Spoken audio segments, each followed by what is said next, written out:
Hey, welcome back to the Métropole Grid. My name is Andre. Thanks so much for tuning in, and we have a new startup deck dive for you today. This is called Nesting Axes. It's a Matryoshka fueled Zahya multi-axis, kind of aggressive pressure deck. And I've had a lot more fun playing this deck than I thought I would. Firstly, huge shout out has to go to Daine, who posted this deck list an even deeper dive. It was the Netrunner DB deck list of the week a few weeks ago, so you might have seen it. And we actually played this on stream, as we normally do, play the deck list of the week. If you want to see that, the link should be above right now. But this is a deck that I tried out, and it actually made me realize there's a lot of parts of this engine that worked way better together than I could imagine they would have, and that I enjoyed them a lot more. So if you want to see our feedback about this exact deck list, which huge shout out for Daine for writing this up and posting it on Netrunner DB, you can watch the link. But this is basically my version of the list after a bunch of testing and tuning that I think suits the meta that I'm experiencing and the kind of playstyles that I enjoy. So with no further ado, this is Nesting Axes. It's a Zahya deck. First, let's talk about the engine, which is our only icebreaker in the whole list. We have 6 copies of Matryoshka. They all have different flavor text, but all the functional text on it is the same. So Matryoshka comes down as a neutral AI, so inherently this can break any type of ice. It does not care about barrier, sentry, or code gate. However, the first Matryoshka you put down does next to nothing. It's actually not a usable breaker.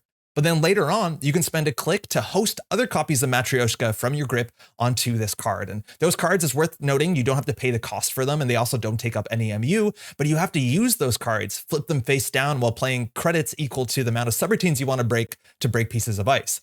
So that means you need at least one Matryoshka installed and one hosted to at least break your first piece of ice. But that piece of ice you're actually breaking in a not too expensive way. The benefit to this, of course, is while you can get multiple Matryoshkas down on this to challenge multiple ice per turn, is that you don't have to care about subtypes. And that's kind of potentially a really big deal in the format.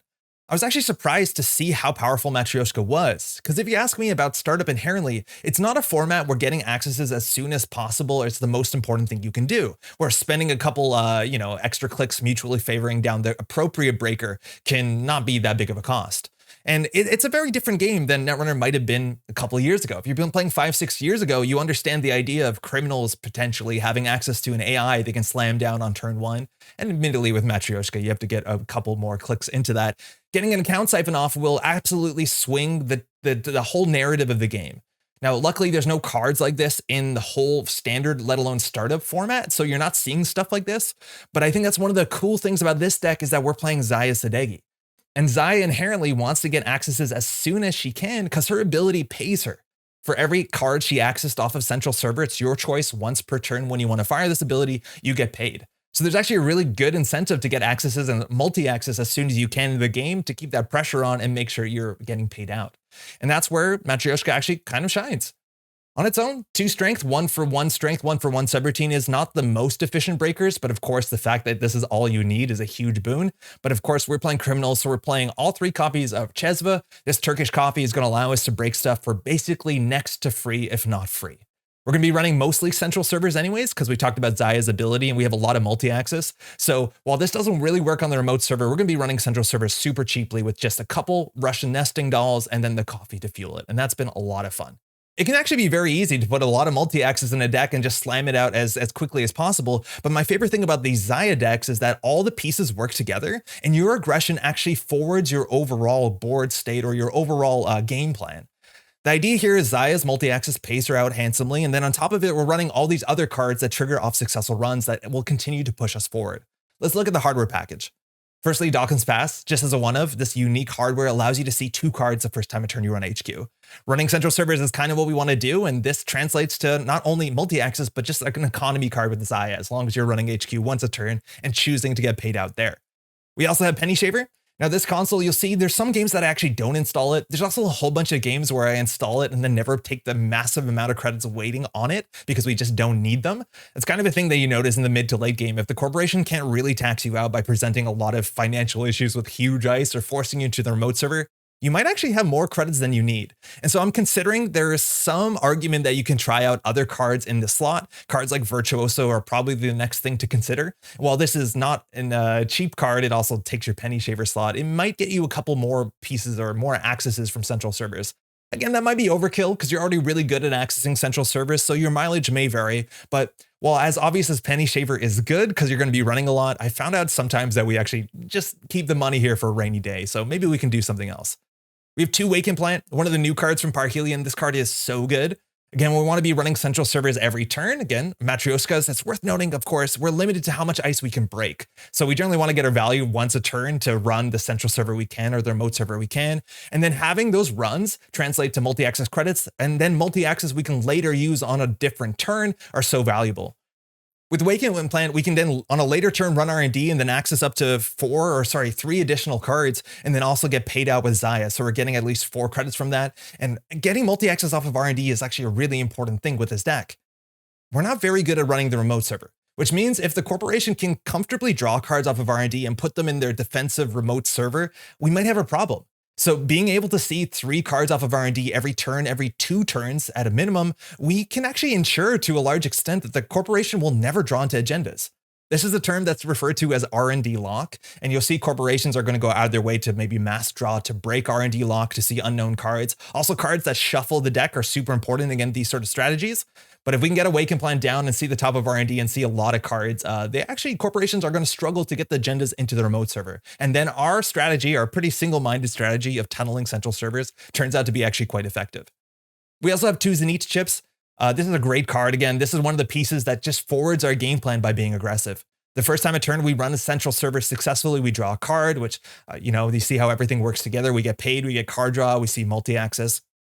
And Daine's original version of this deck had 3 copies of this, and I don't love running 3 copies of unique cards. Obviously, the second and third copy are not really playable. But that being said, card draw in Criminal right now in Startup is actually really limited. So getting an early Zenith chip is really important. So there might be some reason that you want to consider 3 of these, because getting one of these down early, mind you, in any matchup besides Thule, and even in the Thule matchup, you can consider taking the core damage here.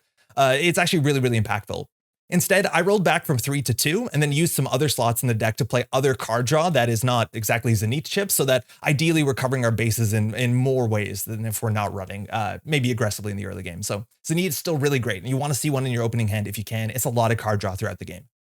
All right, jumping to the resources. Before we go to that, we just want to talk about the fact that we have 3 career fair in the list. The career fair allows you to install your resources for 3 credits cheaper, which is really good. It actually hits just about every resource we have. So we're actually incentivized, or we feel a bit more comfortable at least playing some of the more expensive resources, understanding that we can get them down a lot cheaper.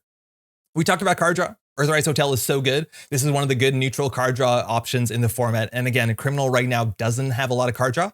We're also on 2 liberated accounts, and this is a card that I love including in these sort of lists. It is a card that can pay you out pretty handsomely, even if you're not running and interacting.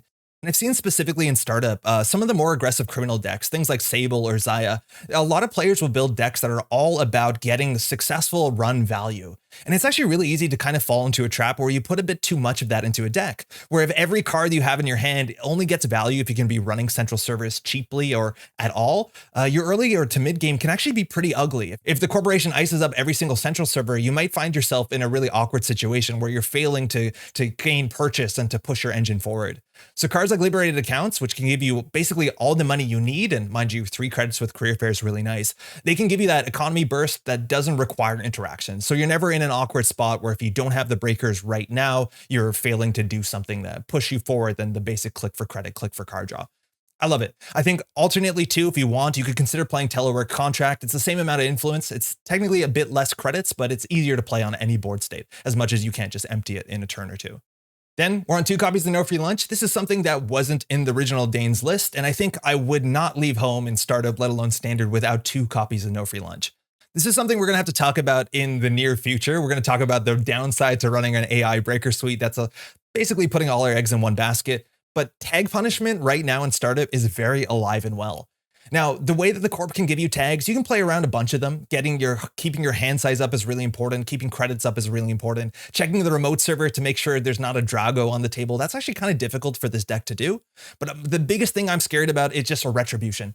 If we ever end up with a tag because the corporation could public trail us twice in a turn and we can't spend 16 credits, and they sync our Matryoshka with 3 other host of Matryoshkas on them, all 4 of those cards are trashed, and we just about lose the game on the spot.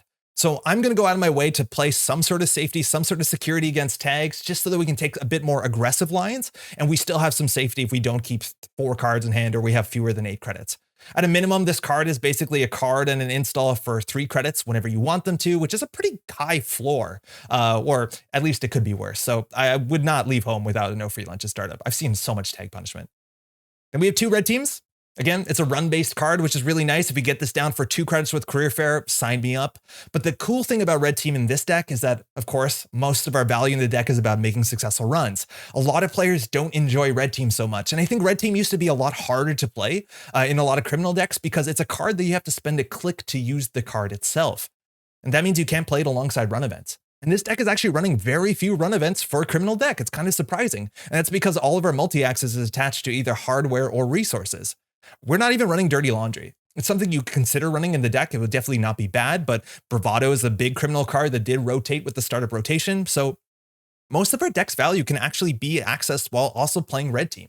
And I'm finding a lot of games like getting my red teams down and actually gaining the extra or the full 12 to 7, depending, install costs off of the red team. And I'm liking it a lot more than I thought it would.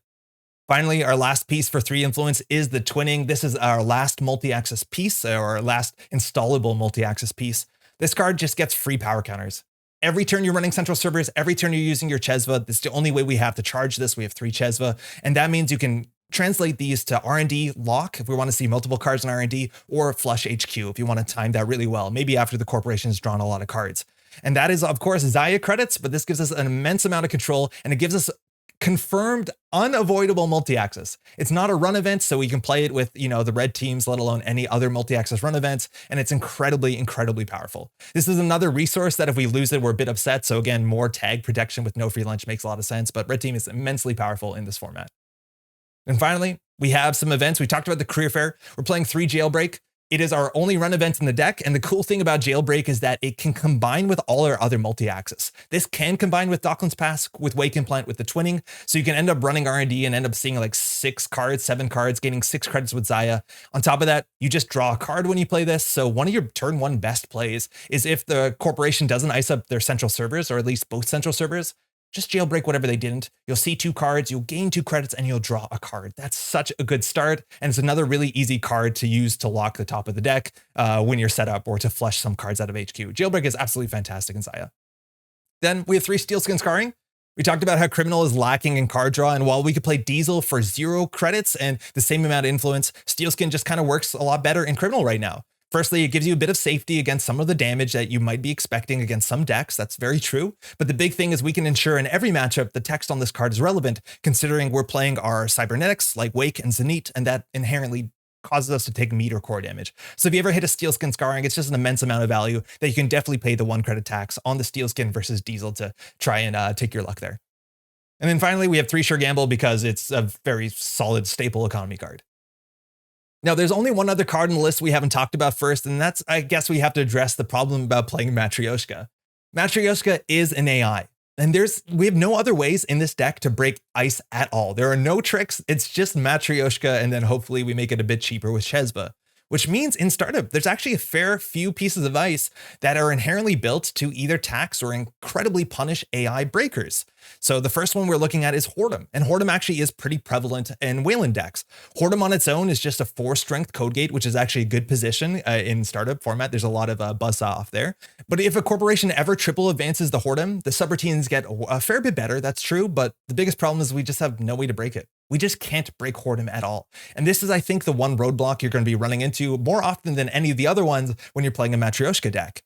The other 2 ice is Swordsman, and Swordsman is another thing that if we run into, we basically can lose the game on the spot.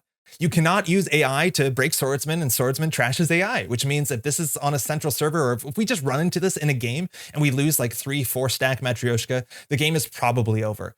Now, luckily, nobody plays Swordsman. I have not seen Swordsman in Startup in probably a year or so, so this is something you can always play into tech against these decks, but it's technically a problem that we have to worry about. Lastly, there's a wraparound. Wraparound's not the worst. We don't lose the game on the spot potentially, but it will always be a 7-strength barrier for 2 cost, which is just such a good exchange for credits. Now, Daine's original version of the list went out to address the Whoredom issue, because the Whoredom issue is the one that you're most likely to run into outside the program destruction issues. We'll also talk about that. But Daine's put a Cat's Cradle in the list as a way that if we ever run into a Whoredom triple advance, we have another option to deal with it. On its own, Cat's Cradle is not the worst breaker. It's technically more expensive than the Matryoshka. That being said, maybe you can save your Matryoshka flips in a single turn, but it is an option that we have access to if you want to be able to deal with the Whoredoms. And I do think you need a Whoredom plan. Now, the version of the list I'm playing, instead of playing Cat's Cradle, we spent some influence on Hush. And I've been so impressed with this card. This card, for a click, when you install it, you host it on a piece of ice. It doesn't have to be rezzed. It usually will be rezzed. And that ice loses all text that it has on it. All it becomes is strength and subroutines, which means on its own, this card will solve you the Whoredom issue. If you can find that triple advanced Whoredom, you wait for the corporation to spend expensive time and credits to, advance this thing. You can then blank it, and then we're just as good as we ever were. That's a Whoredom we can get through. It technically works with Swordsman, but you kind of have to see it coming, and then it does deal with wraparound as okay as that is. But the big thing about Hush, well, Hush is obviously something we need to play if we want to deal with the Whoredom. It's just really good right now in Startup, like immensely good. In Startup, there are 42 ice in the format, and based off of what faction you're playing against, you can have a good idea of how good Hush is going to be. Against HB, it's actually not amazing. It's in some cases actually really bad. Blanking Byroids is not a thing you want to do. Against Jinteki can be okay, but you have to generally get your Hush on unrezzed ice for it to be very valuable. But as soon as we turn the page and look at NBN ice, you can see how good Hush is. There's 9 ice in NBN? Every single piece of ice in the format gets hurt by Hush, and in some of them in such a massive way. Turning Funhouse into a 4-credit break, let alone 3 credits if you want to get through it with your Matryoshka, is night and day. Blanking a Mesnachesvo is night and day. Blanking a Tollbooth is night and day. All of this stuff is so good that it's one of the best cards you have in the NBN matchup, where the ice can actually be way more taxing than any other ice across any other faction. Wayland is probably the second best there, and there's some ice that gets really goofy. If you can ever Hush an envelopment before it's rezzed, they probably just don't rez it for obvious reasons. But you can fix Whoredom, you can fix Stavka. It won't be 7 strength as long as you can premeditate that, but there's still issues with Stavka that'll come up. We can deal with Ice Wall and Pharos if they ever get advanced out of strength, which is really cool, and you can blank Anvil. This stuff is really good, and it's just a better slot I've found than, the potential Cat's Cradle, which does help in the Whoredom thing. It just opens up the pool. And if so much of our deck is about running cheaply and efficiently as often as possible, having that tool to basically invalidate the Funhouse on R&D is worth its weight in gold for sure. Now, that being said, would I recommend playing this deck in casual lobbies in your meta? It's really dependent on what you're expecting to run into. Because inherently the deck is really, really weak to program destruction, and program destruction is really, really popular right now in Startup. Retribution has been around for a while, and people are still playing Retribution right now. Tags are a very relevant angle of attack in Startup, and mainly you're seeing a bit less Retribution because End of the Line, the new meat damage card, showed up and is getting a bit more attention. It's a bit more of a direct win condition. But if you get Retribution and you end up losing your Matryoshkas, you can very much lose the game. And while Retribution isn't as common, there's so much other common program destruction. Zato City Grid, you find this in every Wayland deck. It only goes on the remote server, but if we run the remote server and they trash a trash program subroutine ice, that's a problem. We have no good way to deal with this. On top of that, I did get Kimberlite fielded. I hadn't seen this card yet, and somebody did sync the dolls, and that's obviously a huge problem. On top of that, Stavka is really popular. The op combo with Stavka and Half Run, which, mind you, we'll be talking a fair bit about this next week with a new video, but that is something we just can't deal with at all. And there's ways to address some of these issues. We can always spend deck slots to actually help some of these problems. I think Revolver is actually worth considering if you're running into Stavka Half Run. The problem with that combination is you need basically 2 different ways to deal with the Stavka, so Half Run can't force your breaker to be just useless in the encounter. So that's actually an option if you want to play the Revolver, kind of akin to how Cat's Cradle was in Daine's list. And I think that's really cool. The other big thing is we're not running pinhole threading in this deck. And it's really hard to look at a startup or standard deck that's not running some amount of no free lunch and some amount of pinhole threading. It's kind of just like this universal package that's been ending up in a lot of decks for a lot of reasons. And pinhole threading is an interesting conversation because we don't have pinhole threading in this deck, and I think there's a lot of arguments to find slots for it, but you'll notice that not having pinhole threading just changes the way that we play the deck. Would I love to have pinhole threading? You bet, but this helps us deal with some of the problems the deck inherently has. We talked about how Zato City Grid on the remote server, we just basically have to give up on running the remote server because if we lose our programs, we lose the game. And Pinhole is just the kind of way that we can fix that issue and not have to worry about that so much. On top of that, our deck is actually really bad at running into defensive upgrades. While you more often than not see Analytic Void in the remote server more than Essential, and against our matchup, actually putting this on Essential server is way more impactful, the big issue is Matryoshka is not very good at rerunning the server. Every time we use Matryoshka, we flip our dolls face down, which means we actually have a limited amount of ice we can break each turn. So Analytic Void gets incredibly powerful. Having a way to shut this off would be great, let alone obviously taking down things like Drago and even taking down things like Regolith Mining License turn out to be incredibly important, where this is one of the best economy cards in the format. And we're not that good at running the remote server, especially with other defensives. So I think that's an option. But I think the big thing here, you'll notice the way that we play in the upcoming games is we understand our weakness at running the remote server. And admittedly, we probably should be running the remote server a bit more than we are in the upcoming games. We can probably win the game by just tunneling central servers and keeping that R&D lock on. So it's definitely a downside to the deck, but it's a downside that our game plan actually allows us to play around. We're going to hit central servers. You can have your remote server we can't run. We'll generate enough pressure where that's not an issue. I think the last card I want to shout out real quick is Inside Job, which is another card you could consider finding slots in the deck. It gives us that extra pressure to charge the remote server if we need to, let alone sometimes in the early game, if we don't have 2 Matryoshkas, we're not very good at charging the remote server. And maybe somebody can see that coming. I still think it's really risky to jam out behind a single ice against Criminal and Startup, but people are doing it. And that's this list.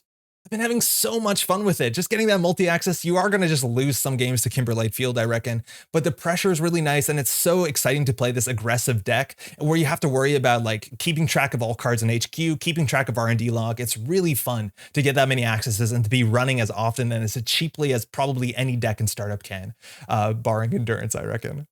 Oh, one thing real quick is that the capture software that I'm using does not capture drop-down menus. So you'll see it gets really weird when I try to use Matryoshka. It asks how many subroutines you want to break. That drop-down menu you just don't see on the capture. Same for how many cards you want to access from the Twinning and Waken Plan. You're not going to see that. I'm clicking through it and you'll see at least the number we pick at the end. Again, huge shout out to Daine for publishing this write-up. I would definitely not have ended up on this sort of list if I did not see that and based that off of this. It's way more fun. Also, BABW attached their version of this sort of deck list to Daine's thing if you go through the comments, so you can check out another angle on it. It's actually really similar to this as well. But this has been a lot of fun. Again, if you want to go through, the deck lists will all be attached to the bottom. If you want to go through, give a like or comment to those nice people's deck lists, it'll be greatly appreciated. And again, if you're enjoying this sort of content, giving a like, subscribing to the channel, a comment, that sort of stuff definitely helps this channel grow. And with no further ado, enjoy the games. All right, we're off. We're in Startup. We're playing a Matryoshka multi-axis deck. This is, as we probably already said, kind of based on Daine's list. The idea of getting a lot of multi-axis with Zahya and just having good enough breakers. We have Hush, which is like kind of our fun include in this list. And it works really well into Reality Plus. 49 Reality Plus means you're going to be on 20 to 21 agendas. Again, you do see that more often than not in Startup. Now, our opening hand, we have the Wake, we have Career Fair Earthrise, we have Economy. We'd love to open with like just a multi-axis start. We also need to get no free lunches down because this deck is so susceptible to program destruction. You lose Matryoshka to Retribution, you lose everything. I'm going to keep this. Another big thing is also we don't have pinhole threading, so we're going to struggle to deal with Drago in the remote server. So your mileage may vary. This hand's like not bad. We would do Sure Gamble, probably Career for Earthrise, maybe install the Wake, hit HQ, try to get our at least a credit a turn would be okay. Hush, though, we have 2 of them in the deck and they're really good, right? Like we can blank Funhouse, which means we can get through it for 3 credits, I guess, with Matryoshka. Even maybe 2 credits if we just Chesva through it. So we'll see how it goes. Torquemada there, they kept, so they might have a good hand. We'll see. So again, we're not good at dealing with upgrades, and that's the thing. We could have played pinhole threading, we didn't. But the idea is we're trying to win off centrals. And the best thing we can do is if we can keep seeing every turn the top 2 or 3 cards of R&D, our opponent might never be able to see agendas, and that's kind of what we're hoping to do. So again, if we had multi-axis, jailbreaks in our opening hand would be pretty good. But we'll see how we can go from here. Don't know what this is. Looks like check a Scion. I think we can just ignore it. Maybe there's a Spin Doctor on the table. I don't know how bad it is. In theory, if one of these is just like as simple as a Drago, we could die because we're going to go down to a few cards in hand. We could just straight up die to end the line. So at least it'll be a short game. We're going to breach HQ to get a bit of a read if we see an end the line here. Planogram. Okay, the other issue too is like one of these could easily be Gaslight, which means as long as we have 8 credits, we're okay. But if it's like Drago into Gaslight, we could just lose right here. Now we could have got the Waken Plan down first. I don't know if we're going to. I do think we need the Hush here. I think we're just going to draw up once, and no free lunch would be sick. And we'll just get this down. We have 3 cards in hand. Probably one of the worst things we could do. Maybe we didn't need to spend this Career Fair. At least here we're expecting having at least 9 credits or 8 credits for the public trail. But there's definitely risks here that we could die. Turn 1, turn 2, technically. Yep, it's probably it. Probably shouldn't be this aggressive. Gaslight, so they can go get an operation. So if they have a public trail, at least we can pay all of our money. We'd be down to 1 credit. And if this is a Drago, yeah. So if that's a Drago on the table, we just lose. Whoops. Oh, yeah. Oh, it's not. That's sick. It's just a Beal. I think that's actually really good for us. That was scary for a minute. I thought we were going to die. We probably should have respected that. We're going to draw 2 here. So the Matryoshka obviously is pretty good. I think we can install the Matryoshka first, then drop the Waken Plant. We have to always keep 4 cards in hand because if they have Public Trail, we don't have 8 credits. It's going to be a problem. So I'll install the first Matryoshka. It makes it more likely that this hits the Steel Skin. That's obviously the best hit here. Hush is the card I think we want to keep the most. Nailed it. Okay, cool. So here we can run HQ. Get some counters on here. Again, the cool thing about Zahya is it's once per turn, but it's not first time a turn. So you can run HQ here, see the card, and then run R&D. No surprise there. Do we want to get the credit here or do we want to see the top 2 of R&D? If we hit a snare, we lose. So I think we're just going to play it a bit safe here. And the question is, do we want credits or do we want cards in hand? Cards in hand is generally safer. Credits would also be a help. So I think we're just going to draw once here. They could still public trail us, but they can't public trail into, well, they could public trail into end of the line, but we'd survive. So that's why we want to draw up. As soon as we play the sure gamble, we can survive the public trail. Yeah, that's actually worth it. That's probably fine. And next turn, maybe we just do career for a red team. So actually maybe holding the sure gamble would have been fine because next turn we would need to play 2 cards and then we would have 4 in hand, which is the safe number. But that's the thing. Now we can run HQ 3 times next turn and in theory dump into R&D and see the top 4 cards, which means barring a shuffle effect like Gaslight or Spin Doctor, they won't be able to draw into agendas anytime soon. So that's a good enough spot.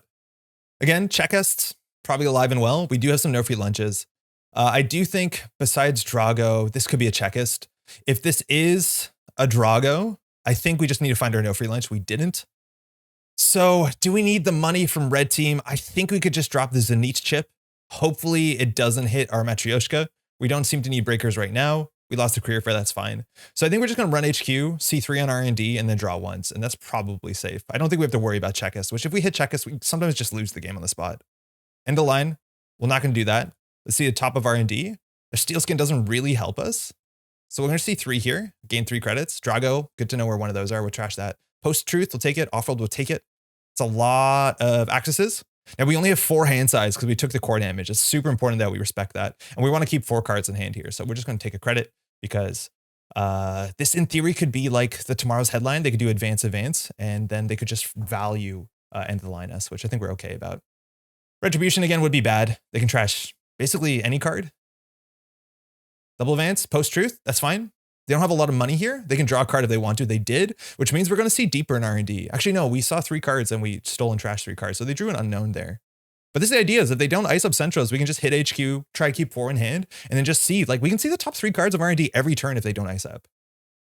And if we had, ideally, if we had, what's it called? We'd be in a really good spot. A no free lunch for safety. So we're going to install this. We're just going to hit Centrals. Let's run HQ.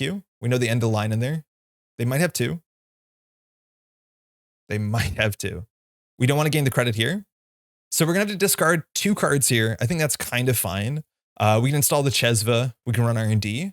Are we worried about this? Again, if they do advance, they could actually hit us. They just don't have the credits. If they advance us, they go down to 2. If they res a Drago, they give us a tag, but they need, 6 credits to do that. So it's unlikely that we die right here. So I think we just install the Chesva for trashables. It's fine. And then we can run R&D here. They can't fire Snare, and we can see 2 cards, gain 2 credits. But again, just central pressure. We can use these to trash things. We're going to see 2 cards. It's a snare. They can't fire that. That's perfect. We're expecting that. And a seamless launch is actually kind of scary. It changes the math on how many credits they need to kill us. So we'll gain 2 off of that. We have to discard a card. This red team seems not as likely as needing multiple Matryoshkas. So far, we haven't seen any ice. And we have more of them in the deck. For what it's worth, a single Matryoshka does nothing. So you need at least 2. But we know they're not drawing into ice. Actually, yeah, they're not drawing into ice. So again, why are we not checking the table? Urtica Cyber to some extent, but I think we're more worried about hitting a check of Scion. That's what we saw, so they're going to gain 3. So now they have snare credits. It's nice to keep the Steel Skin in hand. And again, we can run HQ. They did break lock. Well, now they broke lock. Another planogram, just gain 3, so they have credits. So now they can afford the public trail combo. So here is where we have to consider running something on the table. In terms of what we've seen a single Drago. Snare could be on the table, which I think is fine. I think we can start checking the table a wee bit. Yeah, we can start checking the table a small bit, I reckon. Again, what could be on the table? If it's a headline, they can do seamless, which we know they have. And then they have 2 clicks to do 4 damage. With 1 core damage and a single Steel Skin, we don't survive. We'll be short 2 cards, so we'll die to that. And we can't interact with that really well, so we actually have to deal with the table unless we find a no free lunch. So actually, it might be right just to hit the Steel Skin Scarring. We have a 1 in 12. on each individual draw to draw into a no free lunch. And as soon as we draw into a no free lunch, it opens up the game entirely. So I think we can do that. A jailbreak would also be really nice. Unfortunately, none of that is that good. So I think here we just try and hope that they don't have two end lines. I think at this point it's kind of likely that they do. We kept seeing the same one. So I think we install decklist. Here we're risking snare a wee bit. Maybe we wanted to keep the steel skin for a snare, but it's too late to check the table now. At least this scion would only give us one tag. Public trail, okay. Spin doctor, yeah, we can trash that for free. Do we want to gain here? No, I don't think so. Because we can jailbreak R&D. We're going to discard some cards, of course. Red team's not unique. It's really neat. Oh, yeah, we'll gain 2. That's fine. So we can check the table. There's some blowouts there. They have 9 credits, which again, they have public trail into, and the line will be fine to that. So I think we can just jailbreak here, see R&D. We can see up to 3 cards. If that's the case, we shouldn't have used our Zahya draw. Maybe we can just install the Matryoshka if we want to play safe. Installing the Bendy Shaver is fine too, but our economy seems to be like quite fine. So I'm just going to host this. We're going to have to discard a card. We could die right here. We definitely could have died right here. I'm holding on to the Hush. So far, obviously, we don't need it. They might not be on ice at all. I'd be surprised if they don't have even just like one piece of ice is a big difference, as much as some people want to play iceless because it's kind of fun. But like just playing one ice forces us to hit a breaker. So again, they could just have it on the table. Spin Doctor, okay, that's the second Spin Doctor. That's good. That means we probably don't die here because they do public trail into public trail. If we're on 16 credits, we can survive the public trail. So checking this, they're shuffling back Snare and Spin Doctor. Okay, that tracks. I wish we had a Steel Skin in hand because it's a bit harder to do burst multi-axis, but this jailbreak draws us 2 cards if we hit R&D here. They also drew 2 with Spin Doctor, so the chance of them having something in hand is kind of high. We haven't been checking the table, so they might like play slightly differently and then push out more onto the table because it seems pretty safe considering how we've been playing. So we think they're on double end the line. That's 6 influence. There's your breakers. Again, we could hush this. If it's a ping, we get a tag, which is annoying. Single advance here. So this could be like a 6 scion, a checkist thinking. So if we hush this, we get through Funhouse easily. We get through ping easily. We get through Serevna easily. I think that's actually worth doing. Like this hits basically every single ice that you'd expect in most of these NBN decks, which is really kind of cool. Then we can check this. We don't draw a card. If it's a checklist, we take 2 tags. We won't ever take a tag from this card unless it's a Vasilisov. No, we break everything. Yeah, let's just do it. I think this is likely a Drago or a trap. I don't know. Maybe we're getting baited here. I just think this Hush is like so cute not to do. So Hush blanks all non-subroutine text, which again, most of the NBN Ice Suite, it's a wraparound. So it actually is 0 strength. Yeah. It's only when we're encountering it, right? Gain abilities and lose all abilities except. So this should be 0 strength, right? Because that's text. While there's no installed Fractor, that's text. So this should blank it. Gains ability and lose all abilities. Is that an ability? I'm assuming it's an ability.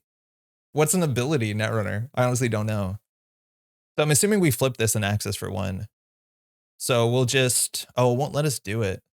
That's really awkward. So I'm going to refund it. It's like, I'm assuming ability is any printed text, right? So I'm just going to refund myself because the Matryoshka is a bit difficult. So I'm going to use this, pay 5 to match strength. I'm just going to refund that 5. So now we're technically at 7 strength, but we shouldn't have to. And then we'll break 1 subroutine. So Urtica here would be 3 damage. That's obviously not good. Can't be a snare because they advanced it. I'm assuming a Drago. Again, we've only seen 1 Drago so far. It's an orbital. Whoa, that's another cool way to die. So here we want to draw up. And ideally, we want to be on 16 credits. The question is it better to be on 16 credits or is it better to have the no free lunch? Now, the no free lunch means it saves us 8 credits. I just honestly don't know. I'd have to take some time to think this out. Like, no free lunch is obviously huge. We can take the first to the chin. They would take the first public trail to the chin. The second public trail will hit the no free lunch. And then they have to figure out how to tag us a 3rd time. I think that's possible. Yeah, okay, Hush on this was fine. And we can always move it later. We don't have a Fractor in the deck, so actually hitting the wraparound was kind of a sick hit. And we're on game point, right? Like we can run HQ, and if we're really brave, then jailbreak R&D and then see, 6 cards? Snare obviously would be an issue. No free lunch and the credits will help us a bit. Regolith, that's fine. They can have money. Money is definitely important for them, but it's not the most important. I think we're going to run HQ here. We might as well red team. They might have snares. We see 2 cards. We die to double snare, but that's pretty unlikely. We'll have 4 cards in hand though. So we need 6 to survive that. I think the chance of hitting double snare is super unlikely. So I'm going to take the risk. We're pretty good on board today. We probably don't have to be taking these risks. We draw with Zenith, though. We get to Waken Plan Charge. Public Trail, Planogram. Okay.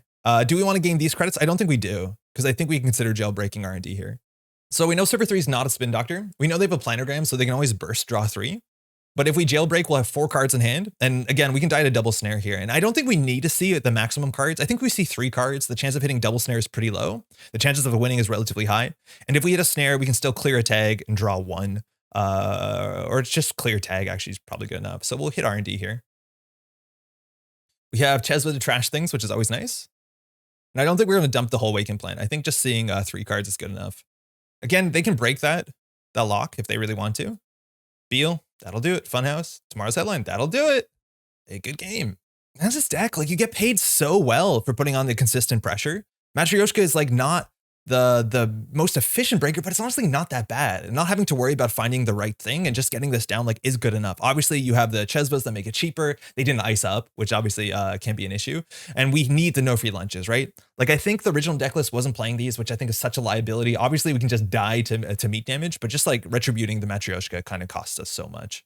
But the sort of aggressive pressure I really kind of enjoy. And I love, my favorite thing about this aggro deck is that it gets a lot of accesses, but at the same time, it always constantly pushes you forward. You're not trading aggression for building up your board state, because every time we run, we're generally gaining 2 to 3 credits, drawing a card, getting a Waken Plan. Like it forwards your game plan, and it's so satisfying.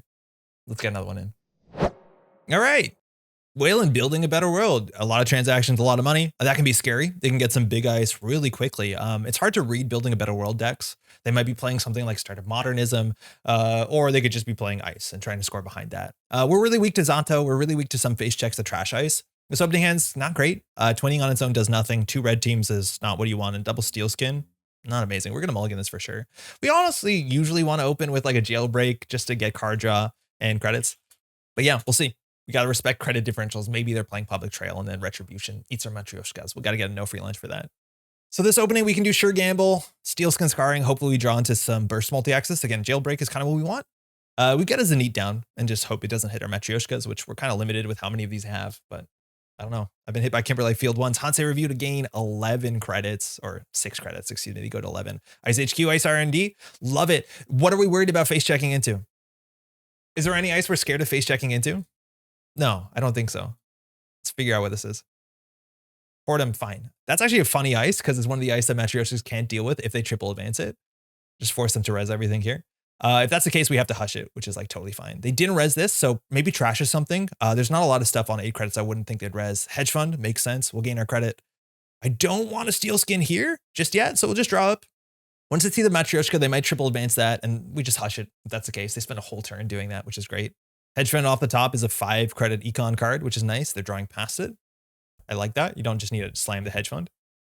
And this we break relatively well. 2 for strength, 2 for subs if we want to do both subs. A lot of times if they have a lot of money, it doesn't matter. Second ice on R&D though. Not pushing out for a remote server. Again, we need to figure out what they're trying to do to win the game. Here we could just like take liberated economy, try and respect things like Public Trail. We'd have more money than them, which would be like a nice, feels good. We're going to have to draw up though with Steel Skin. I think we do Steel Skin first because we could draw a career fair. Didn't get it. So we can install this. We can also red team, check what they threw out from archives. We have to worry that they're punitive, actually. I think punitive makes a lot of sense with this ability. So I'm going to actually just like credit up a bit. I think we're just going to credit up, get this in the background going. But yeah, we need to make sure we don't steal a 5-3 of which there's only send a message in the format. So as a whole, punitive Counter-Strike did get a fair bit worse in Startup. But just make sure they don't have an immense amount of credits and then we blunder into stealing like 6 points in a turn. That'd be bad. Even 5 points in a turn, that'd be a problem. So we know hedge fund in hand. I think that's all we know. Double ice on R&D does look like the innermost of R&D might be like a Stavka or something that trashes stuff they didn't want to res because they did double ice that sooner than anything. It's also worth noting they went through 9 cards so far. So we're assuming after mandatory draw, there's about 2 agendas in HQ. I'm assuming they're on hostile as well. So there's probably going to be maybe about 1 in 5, close to 1 in 4.5 if they're on hostile, which would make sense. Even if they're on as many 3-pointers as they can play, which is only 9 points. All right, hedge fund for their money. They hedge fund twice. No, what did they do? Hedge fund draw, install in server 1. Okay, cool. So it's back to us. We're gonna get 2 clickless cards. We have more money than we have common sense at this point. We can liberate accounts up. Again, Matryoshka doesn't do anything. We don't want to show them they're on that. Maybe we do because they'll triple advance for them. That'd be fun. But we don't want to show that we have breakers. So we're going to hit the liberated. What's our turn? We want to plan it. So liberated counts, sure gamble, install liberated, hit liberated, probably. Just like play, if they're going to play the money war, we can play it maybe a bit better. Double liberated's good. No career fair though. And our career fair targets are getting lower and lower. Subsidy, 300 credits. They're on 17. All right, there's our career fair. What do we do here? We have double Matryoshka, so we can check HQ. We can check HQ with jailbreak, see everything. Again, I do think there's an agenda in hand. It's pretty likely. Are we weak to punitive here? Sort of. Is it a Kimberlite field? Doubt it. Let's see what this is. Let's go. Okay, so we have 6 credits. To break this, we can give them a credit. It really doesn't matter. So that'll be 3 for us. We'll be on 3 credits. We'll gain 2. And then we can last click gain liberated. So unless we hit a 3-pointer, we died a punitive on a 3-pointer. I think we can take some risks here. If they score out, like the agendas are still going to be in hand. So I think it's fine. I don't think we should have shown the Matryoshkas this turn. I think maybe we should have career fared down the red team, but that's what we're going to do next turn. You notice that I'm taking money off of each of these individually, and that's so you don't have one liberated on 16 and then one on 4, because if they ever give you a tag, they trash the one with 16 on it, and then you lose it. So a lot of times you want to divide where you take the money off of. That's a pretty nice thing to work on. So everyone has an upgrade. Zato, they advanced the original card, so Zato we just can't deal with. We can see a bunch of cards in hand, so I think we will. I think we will career fair down the red team. Make sure we get access to the wall, keeping our money up. We can now jailbreak HQ. Oh, we can't use the red team. What are we doing? Whoops. So I think we just jailbreak HQ. Here we can counter ice. We can give them a credit. I don't think it matters that much. The most expensive ice in the format, I think, is Pharaohs, probably. Toll Booth is actually more expensive than the Pharaohs, excuse me. There's nothing that big, right? Tier rotated. So we'll match strength for sure. It's an AI. They could triple advance it. Again, we have a hush for that. And then we'll break subroutines. Will we break 1 or 2? We can break 1. They can have a credit. So here we gain 2 credits, draw a card, which is nice. Hostile, Atlas. That tracks. What's the remote server again? That kind of makes sense. They've gone through 15 cards. We're assuming 3 agendas. So there looks like there's an agenda in there. So always try and keep track of that if you can. That means we could have put the Chesva down. We could have got credits this turn. Feels pretty bad, actually. We should have definitely done that before we ran. Did not plan that out. The red team kind of distracted me. That's okay. Could be a Kimberlite though, so I don't think we want to put the Matryoshka on there. They could always trash the Whoredom. That would be really, really rough. Could be above the law too though, so I don't know if we love just career fairing out a red team. Penny Shaver. Sure gamble. We'll just take 4 off that, so at least we're a bit safer against above the law. 18 to 17. Let's see what they score out here. They're just drawing up.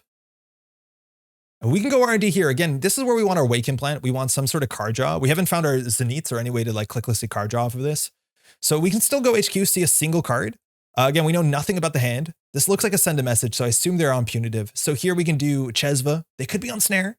We can just do Chesva. We don't have to really career fear the red team. I don't think we really need it. Our money's okay. And then we run HQ. We might as well draw once for that.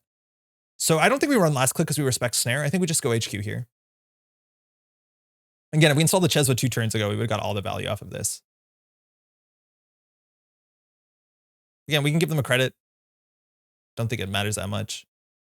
This is going to be 2 credits, 2 cards. Pharaohs, that's a big one. It's hard for us to deal with. Government subsidy, they're going to have a lot of money. Don't feel bad about giving them a credit there. And here, what do we do last click?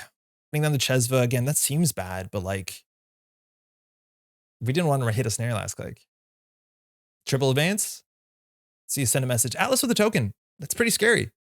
Now it's a remote server, and again, we just can't deal with Zato, so we have to figure out some way to get our pressure onto R&D, because we can lock the top of the deck. Again, 3 agendas, so we've seen maybe a 4th agenda. We didn't see what that was, and they've gone through about 19 cards, or 18 cards. So we're assuming, yeah, almost 1 in 4. So that could be the agenda. Let's keep drawing up. Again, they can break R&D lock with the Atlas, but we're going to need, we'd love a twinning here. We'd love a wake implant. Hey, we got it. All right, we're going to risk something here. We lost the hush. Uh-oh. That's our way to deal with the Whoredom if they ever advance it. So we're just going to run here HQ. Okay, break. It's actually pretty tedious, this one. There's a lot of clicking to do with Matryoshka. We give them a credit. We know they have a 6 credit card in hand, so like I don't think this matters that much. I wonder if this is just a Managarm. If it's a Zato though, and they trash this, like we kind of lost the game. Subsidy, we saw Pharaohs, we saw nothing new. Gain 2, okay. And we're now charging the wake implant. We're going to need a 3rd Matryoshka for R&D, of course. But this is where if we don't get like a Zenith, which would be so good, triple advance. Oh man, we lost the hush. Feels so bad. Now we have 1 in 21 to deal with the Whoredom. But that's okay. We're going to try and win off of R&D. All right, let's go. Jailbreak R&D, I think we'll just do it. Host copy Matryoshka. We don't have bad pub yet. We assume they could be on Archer. I think we're going to be good with 13 credits and 2 Chesva, so we're just going to hit R&D here. It's a Tithe. Do we break Tithe? Yeah, probably. We can give them a credit again. I don't think it matters. Actually, 12 credits. If they res the 8 cost here, their money's not very good, so I'm going to break all of it. Again, we don't know if they'll res this. They probably will. We'll break both of them. So see, with 13 credits, I don't think there's an ice that we can imagine we can't get through. They didn't res this before. They're not resing it now. It might be an Archer. I wouldn't be surprised.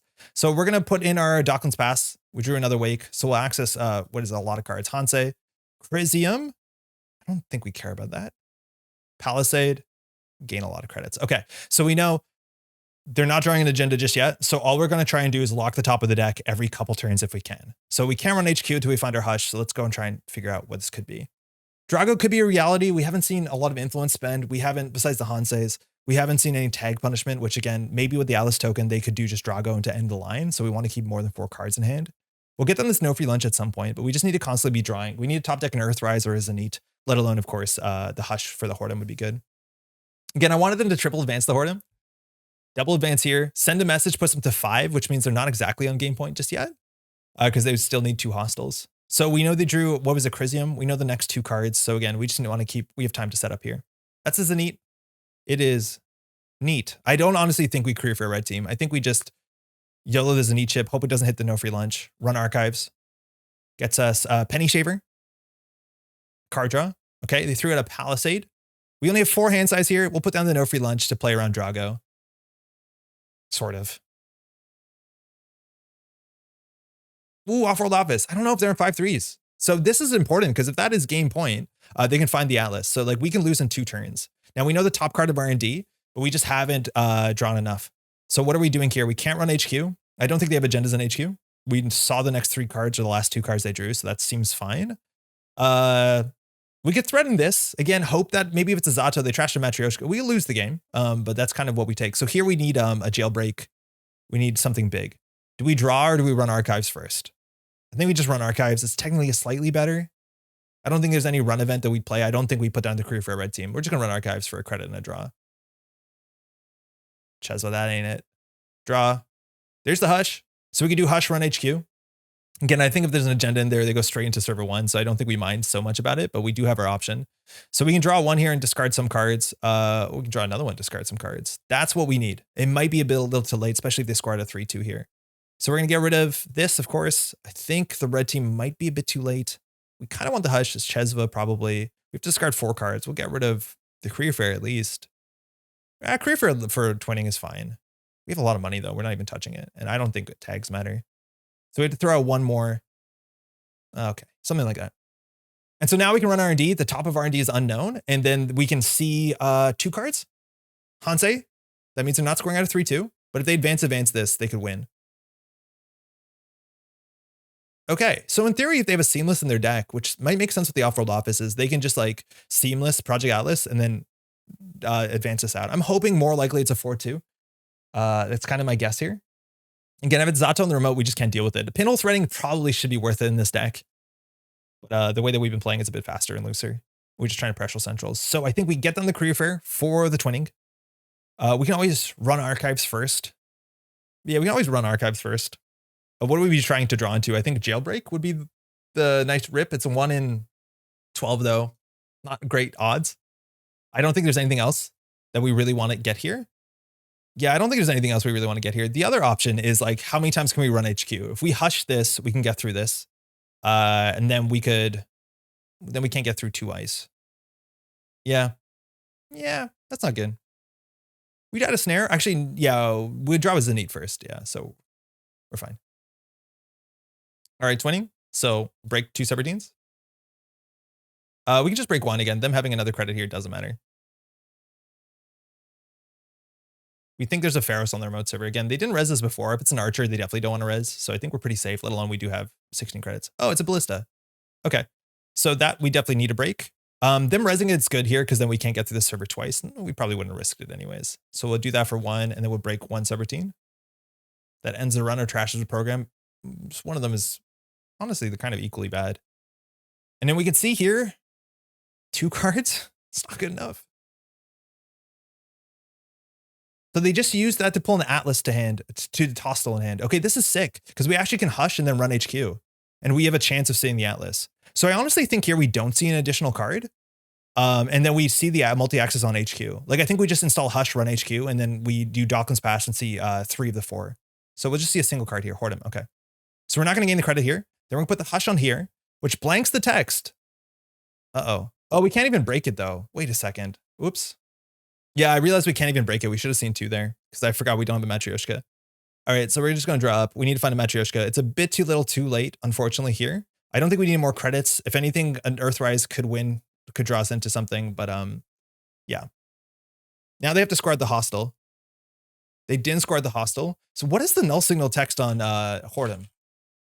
Oh, Hush works. Okay, Hush does work. Earthrise, Matryoshka. Okay, thinking.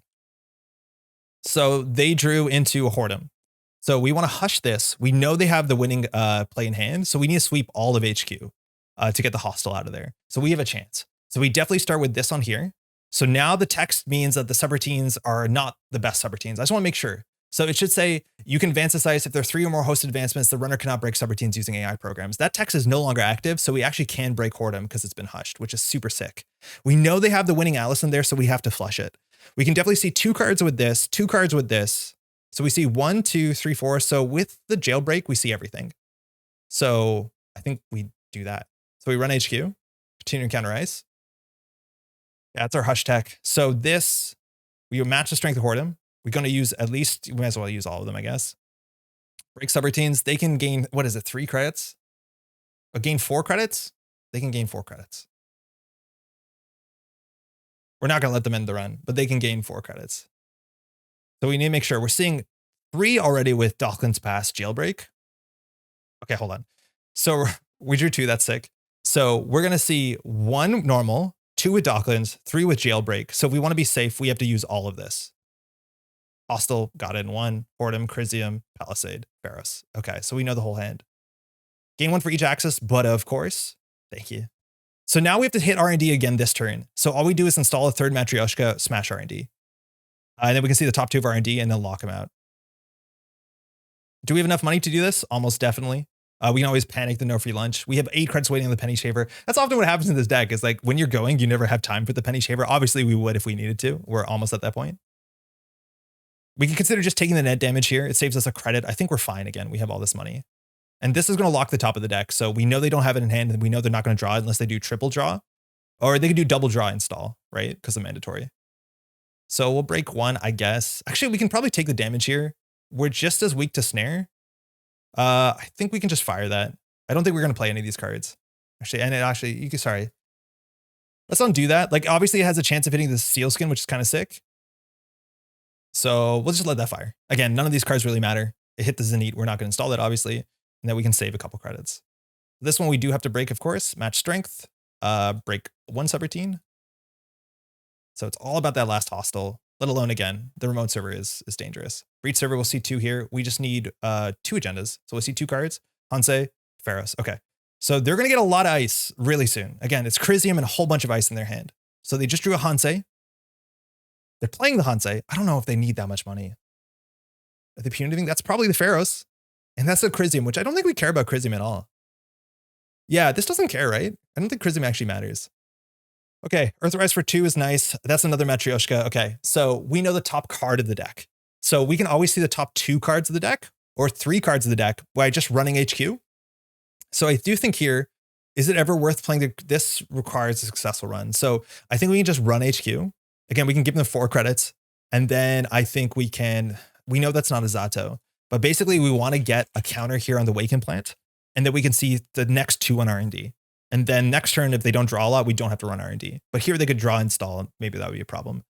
Again, if we just had a pinhole, I think we'd be in an okay spot. Maybe that's worth putting a slot in.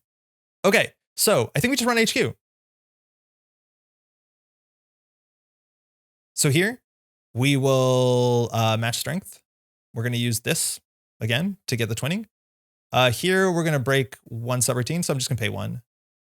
Oh, we have to flip these. No, we have to do this the right way. you can gain 4. And you see money is obviously good, but like there's almost no cards in this format that translate money directly to a win condition. Obviously, Resing Ice is good, but like if they had 37 or 38, like 31 or 30, whatever, 33 or 37, it doesn't really change how many they see here. So we're going to see the whole hand. Make sure to hit no here. Palisade. Okay, so we know this is the Pharaohs. We're not going to gain the money here because we're going to gain more money on R&D.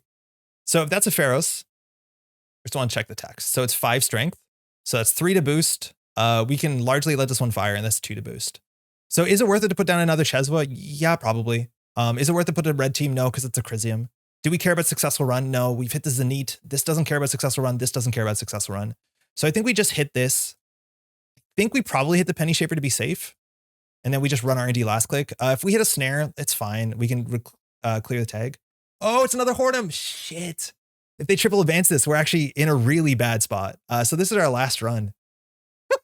We have to camp the remote server unless they have 3 Whoredoms. Again, the list originally had Cat's Cradle here. So your mileage may vary. But if they triple advance this, like we lost our first Whoredom to damage, which is unfortunate. All right, match strength. We just can't break this up. That's really funny. Oh, please, we need a win on this one or we have nothing. So we're only going to break 1 subroutine. They can gain a credit, obviously. So we don't need 3 Matryoshkas here. That's a nice thing. We know that's not a Zato. If it's a Zato, this is a bit risky for sure. But now at this point, we can camp the remote server. The problem is if they top deck a hostile, we lose. But if they mass draw, like there's a liability there if they draw a non-hostile agenda. We just let this fire. If we break this, we can't break the Ballista. We lost the red team. That's fine. This will break. So they can raise the Chrysium if they want. It doesn't impact anything, I don't think. And we can see the top card, which we know. Chrysium actually doesn't do anything here. So we'll see 1 card here, 1 more at the twinning. So card from deck, Pharaohs. This actually gives us another credit, which is fun. Card from deck. Ooh, come on. Oh my, that was our last run besides the remote. Oh, wow. Good game. And like you see, there's a Whoredom problem and you couldn't play Cat's Cradle. I'm assuming the hushes will work and it's kind of rare that like they can get 2 of these on the table while you lose a hush, right? But good game. That's wild. We had to get really lucky there. Here, we're going to gain a lot of money, which is great. Thanks, you too. But that's what this deck does. It's really exciting. Again, there's some huge liabilities. You probably should play a pinhole so you don't just lose to what's it called, to Zato of the trash program subroutine. On top of that as well, it allows you to deal with things like Anoetic and to some extent Mana Guard, mostly Anoetic, because the deck is really bad at running back in the remote server. So I wonder if we do just like cut the red teams to play 2 pinholes. It's probably fine. We're running Chesvas anyways. Running centrals with pinhole is kind of good. You use the Chesva credits to trash. It charges the twinning. So that's probably worth it. I wonder what the slot is to do it. I wonder also if you only run 5 Matryoshka. Do you ever need 6? I guess you need to find them consistently, but we're not even playing mutual favor. We got really lucky there. All right, we're playing Startup. Built to last. That can be really fast advanced. It could be sort of super modernism type lists. And we are playing the nesting doll sort of Zahya list. A lot of multi-access. Love the early jailbreak. Hush in this matchup actually can matter. If they ever triple advance a Whoredom, we can't deal with it, let alone it lets us deal with Mesta Chesva, which could easily be in the list. Otherwise, the rest of the hand is like kind of awkward, right? Like Zenith trashing these is not good. We'd have to do like the best draw here or the best opening would be jailbreak, and then we can get liberated counts down. I think I'd like that a fair bit. So we're going to keep this. They kept as well. Thanks, you too. So we'll see what they want to do. Again, if we have to respect public trail and retribution and all that sort of stuff, we do need to keep our money up. We need to keep cards in hand so we don't die to end the line. We could play a no free lunch, which would be nice. Hedge fund, Ice HQ. A lot of times you see both servers getting ice. They drew for first click. So this means Zahya, who gets credits once per turn for as many cards they access on a non-archive central. This means we can start here. We could be like really aggressive and start with the Zenith. I think we're getting the draw for this anyways, so it seems fine. 2 cards, 2 credits, and a card draw. There's the Whoredom. We need to hush. And there's an extract. So this does kind of look like the super modernism list that we might have published. It's not that many cards in Startup. You can't just see a card deck and be like, oh, it's playing Whoredom, but you know what I mean. All right, let's keep our credits up. We want to be over 9, over 4 cards in hand at all times. And we die to a single retribution. If they trash the Matryoshka, all the nested dolls come down with it. And we've been struggling with that. Zato is real. Even we got Kimberlite fielded once. Like there's some bad cases here. So we think that that is a Whoredom. How do we get through a Whoredom?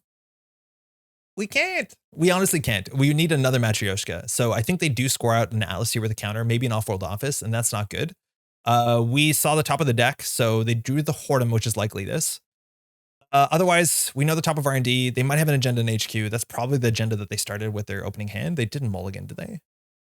No, they kept. So I'm assuming that's the one agenda. So we don't have inside job, which is the scary thing here. So we have to draw into something.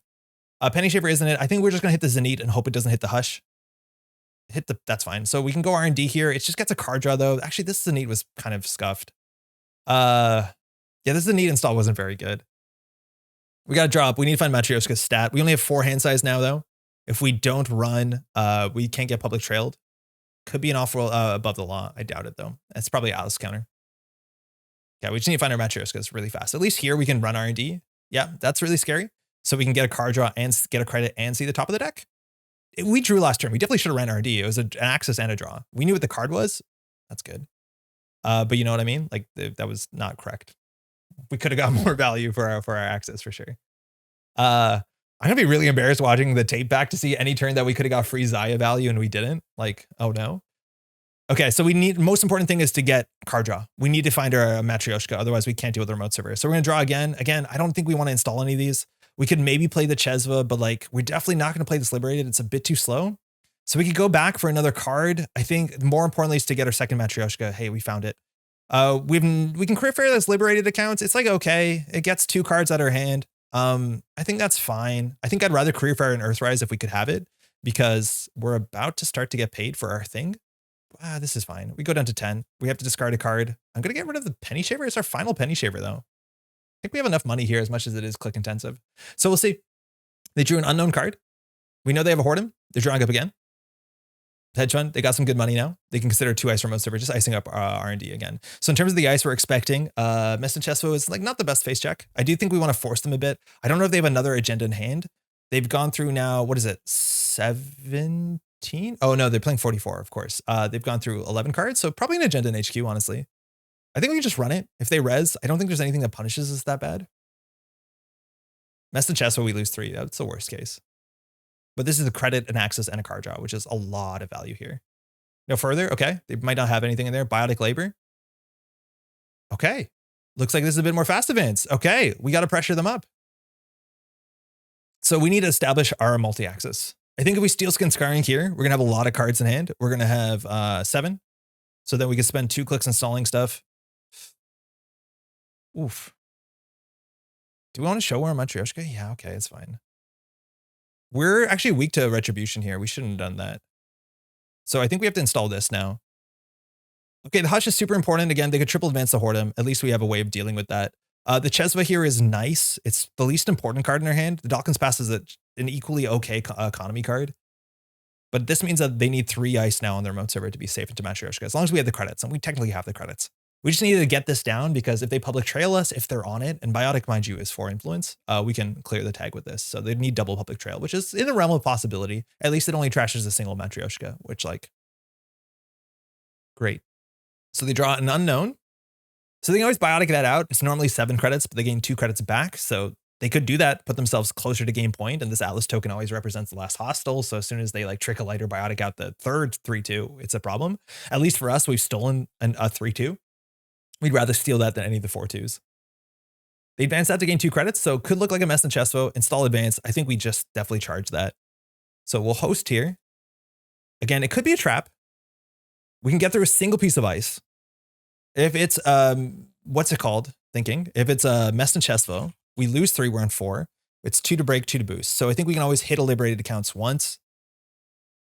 We can always have a no free launch as a panic, but we can check this. I don't know what other advanceable cards. It could be a clearinghouse.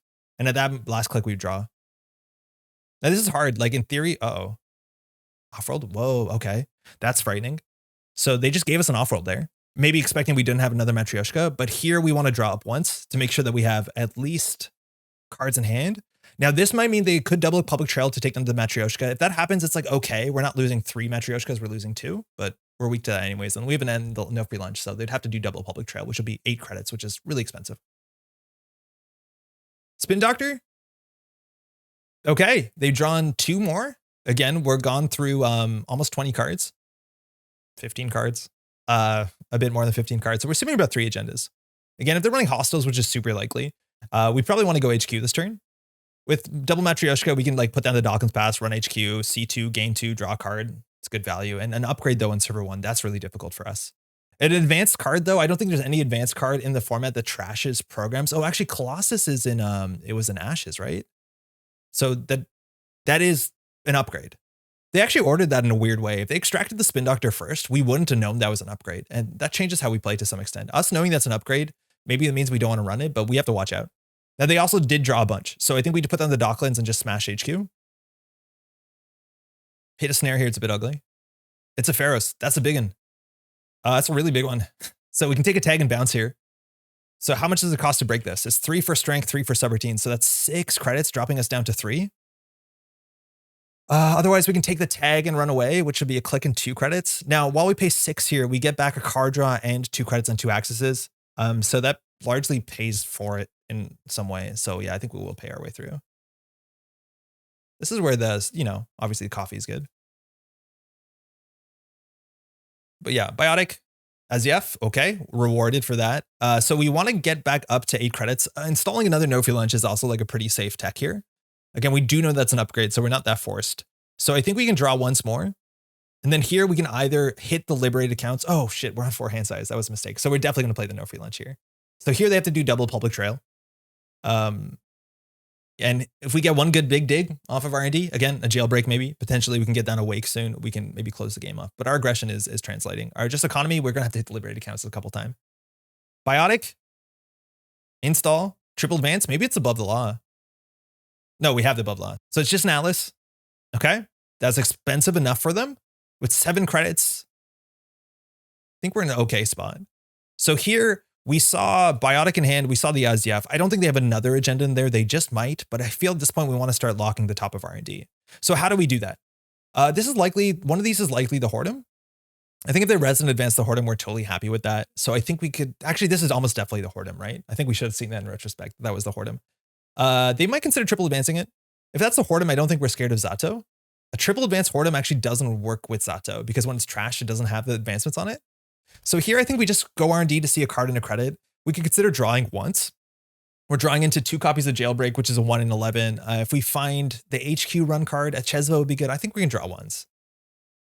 Okay, so here we could either gamble or run HQ. I think we might as well just liberated run HQ. Or sorry, run R&D. With 9 credits and again, 6 panic credits here, no free lunch. I'm not sure if they're going to try and kill us because Biotic is a lot of influence.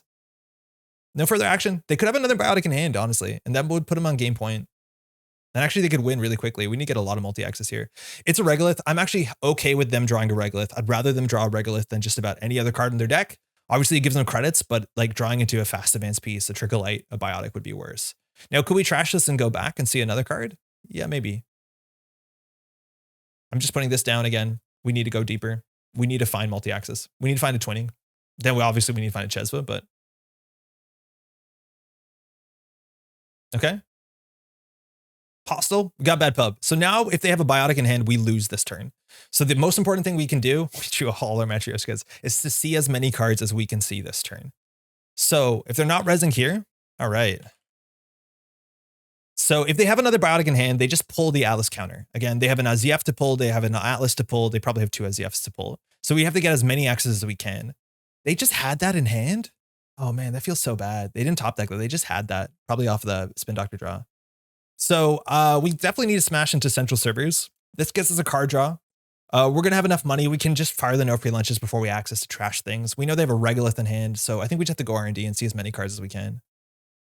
Last click when they run R&D too, they can always just like, oh shit. Oh, that's expensive. Can we float tags? Saves us a credit. They're also on 7 credits, so Biotic, install, advance. They could do install, advance, so they'd be on 1 more Biotic. So yeah, they have enough to score out here. It's a good piece of ice. 3 strength. We don't want to float the tag because they can just retribution this and try and win in a slower method. So we'll break subroutines. How many? 3. Before we access, we're going to pop the no free lunch. Probably. It gives us some money to trash stuff. Again, we're probably not running back this turn, but I don't think we're going to need 2 no free lunches before the game's over. Malapert, that's fine for them to draw. Will we gain a credit? Yes. Okay, so we didn't get our twinning, which is a 1 of. We didn't get our 2 wakes. So that's not good. Things are getting expensive. I don't know if we have it here. If they just have the Biotic in hand, we lose, and we can't interact with that. We could consider going HQ here. It's pretty unlikely. Again, 2, 4, 5, 6, 7, 8, 9, 10, 11 agendas in the top less than 20 is more than you'd expect. So it's unlikely they have something else in hand. So I'm just gonna get money up so we can consider running centrals again in the near future. Another Matryoshka means we could see something else. I think we can show that we have it. I don't know. We're gonna get a free card draw here, but like if they have the biotic in hand, they just win. It's hard to beat fast advance right now in startup, right? There's no more SMC or simulchip, so like it's hard to produce clot when you need it. But it might not be over here. So they have a Malapert in hand, they have a Regolith, they have an unknown card. We know this is an upgrade. We know this is probably a Hortum. The Malapert's a dead card. Archive Memories, probably for the biotic. Okay, so now they win next turn. So hopefully with Earthrise, we draw into the Wake Implant. If that's the case, we can maybe see the top 3 of R&D, but it doesn't really matter because they can just pull an agenda. So we're going to lose this Archive Memories. And they drew again, which is a bit risky here. So because we can see 2 from HQ. So order here doesn't matter. We have the Wake. Okay, so all we have to do here is we can make 2 good runs. In theory, we could make 3 runs, and I think we start floating tags. All right, thinking. So at this point, we don't have to respect the Atlas token at all because with the Atlas token, they can obviously pull a 3-2 agenda. So respecting tag punishment doesn't really matter because we're going to lose the game next turn no matter what, unless we can force them to somehow spend money, which is almost impossible. So I think our turn is install Wake Implant. It's 1 click. We run HQ. We're going to see 2 cards with Dawkins Pass, draw a card. Then we can run R&D, and then we can see 2 more cards. At that point, if they shuffle and pull the Atlas back to hand, we just don't have enough clicks to access. But this is the only way that we can see more cards. Checking the archives for what it's worth might be our last click here, but it's super unlikely. We just need 1 agenda though, and I think this is our best odds. So we're just gonna float the tag again. Tag doesn't matter here. It saves us the credit. So we're just gonna spend 2, flip a card. In theory, we could maybe go R&D first, HQ first, but it's about charging the Wake Implant, right? Regolith, we knew that.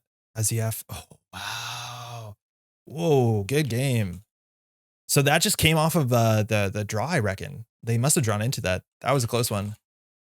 I only had a few good accesses. I only had 2 good runs there.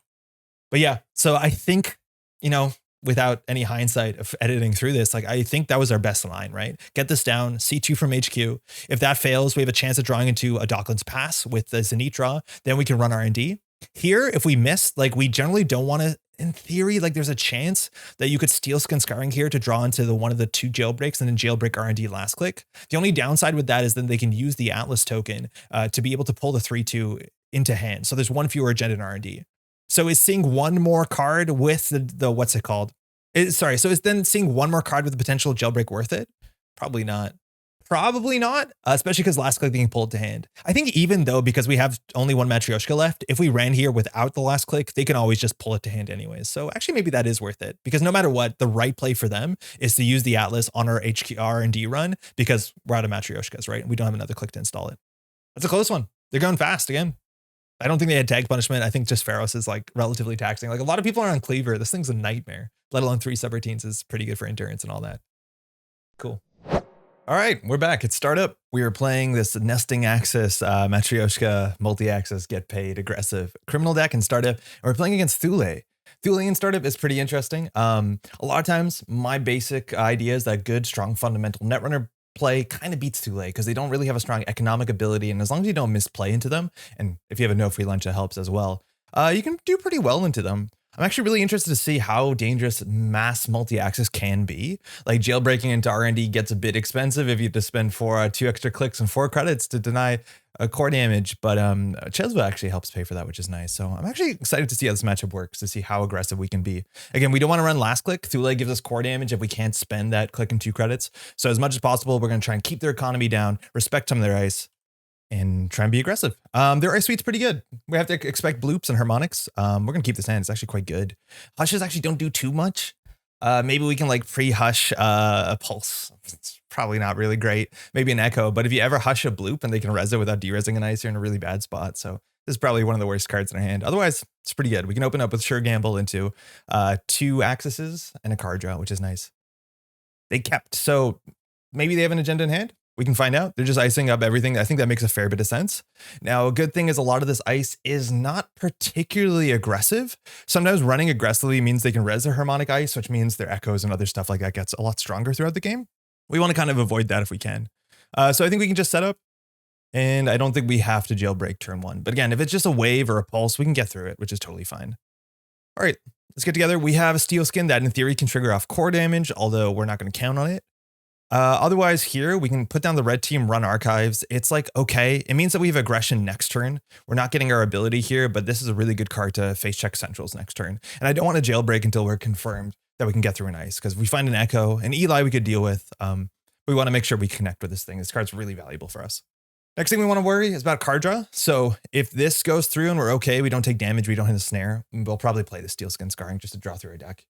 Again, their deck generally doesn't have a lot of economies, so we need to make sure we can always contest regoliths and Marylands and stuff like that. So getting the card draw to get our second or Matryoshka down is super important because we don't have pinhole threading. We're actually really bad at contesting a remote server besides getting our actual breakers down. All right. So here, not sure what's in the remote server. Again, it could be a defensive upgrade, but it also is something that's probably economic. So we want to pressure HQ. They've gone through right now 8 cards. So the chance of there being an agenda in HQ is pretty high. And if they res ice on HQ, they might not be able to res ice on server 1. Admittedly, as soon as they res a harmonic ice, we have to worry about bloop. At least bloop will just be a single core damage. We don't have to worry about the program destruction without installing programs. So let's see if they res here, because again, they probably have to protect a Nico. So they're going to let us through here. This is 4 credits. It's a Jupstad. Now, Jupstad is one of their meaner things for sure, but it's a very expensive card. And if you don't have credits, they generally can't afford to use this thing. Like maybe they can do an Elevagao into a Jupstad, but for 4 credits, it's actually quite difficult for them to fire that. So we're just going to run server 1 here. We know it can't be a bloop. If it's a pulse, we can get through. If it's echo, we can't. If it's an Eli, we can consider clicking through it and risking the core damage. But keeping their money down is the most important thing. And just making them spend money here is really important. No further action. Maybe it's a Hendrik. It looks like it is a Hendrik. So again, that's 2 credits for them. We're going to lose all our clicks and just trash that for 2. So we still got what we wanted to do on their turn, and they didn't develop a lot. Their credits went down. They can't even play hedge fund here, but now they can't really push in remote server, and we can still run HQ next turn. But that's what I mean. Jupstad is ideally what you want to do with the deck, but it's incredibly expensive. And as long as we're aggressive and they don't feel comfortable, we can really threaten that. Or we can make that really awkward for them. So now they've gone through 9 cards. There's probably about 2 agendas in HQ, icing up archives. That stops the red team. But again, barring wave, which is a really cheap thing to res and their harmonics get nicer, it makes sense for them to ice up everything. So again, we think there's probably 1.5 agendas in HQ. They haven't shuffled. We only know the Jupstad in there. They're going to let us in. That's a Braun. That's a big one. Hard for us to deal with, but very expensive for them as well. We'll get the credit here. We're just going to open up. So Chesva's really good. Admittedly, it makes us weak to program destruction if they're on roto turret, but eventually a bloop. But this allows us to pay for the tax, allows us to trash things in centrals. And the no free lunch is actually, in a lot of times in this matchup, a really good card because a lot of these decks are playing distributed tracing, which is a tag the turn after we've stolen an agenda for a double, and then they can kill us at end the line, specifically also if we've taken 2 core damage. All right, they've got hedge fund. So now they have money. Now they might consider rezzing on HQ. It means the Jupstad is actually relevant. So that's probably what's in server 1. I do think still we want to force the issue here, see what it is. We've gotten almost all our money off red team. So here we can go HQ. We know the brand in there. Maybe we'll see a Jupstad. If we see a Jupstad, we might not know what that is, but we'll just start by running HQ. Again, they've gone through 10 cards. Might be an agenda here or server 1. No res. I think that's a bloop. It's a Nana Civic. That's very scary. So we have to trash that, and we have to make sure that we're keeping them down. Here, they can't res a bloop. 6 credits, they could res a brand. They could res an on sell as well. We can click through that, but again, if they spend 6 credits here, I think we're pretty happy. And we got our Chesva value, which is nice. There is an on sell. That's totally fine. So trash installed runner card, not great. You may install a card from archives. That's pretty bad. And the core cannot steal or trash cards here. So if we double click through this, they choose the card they trash. Admittedly, none of these are the most important things. So spending a click to keep the Chesva around, we'd probably do it. Spending a click to keep the no free lunch down, which is maybe how they win.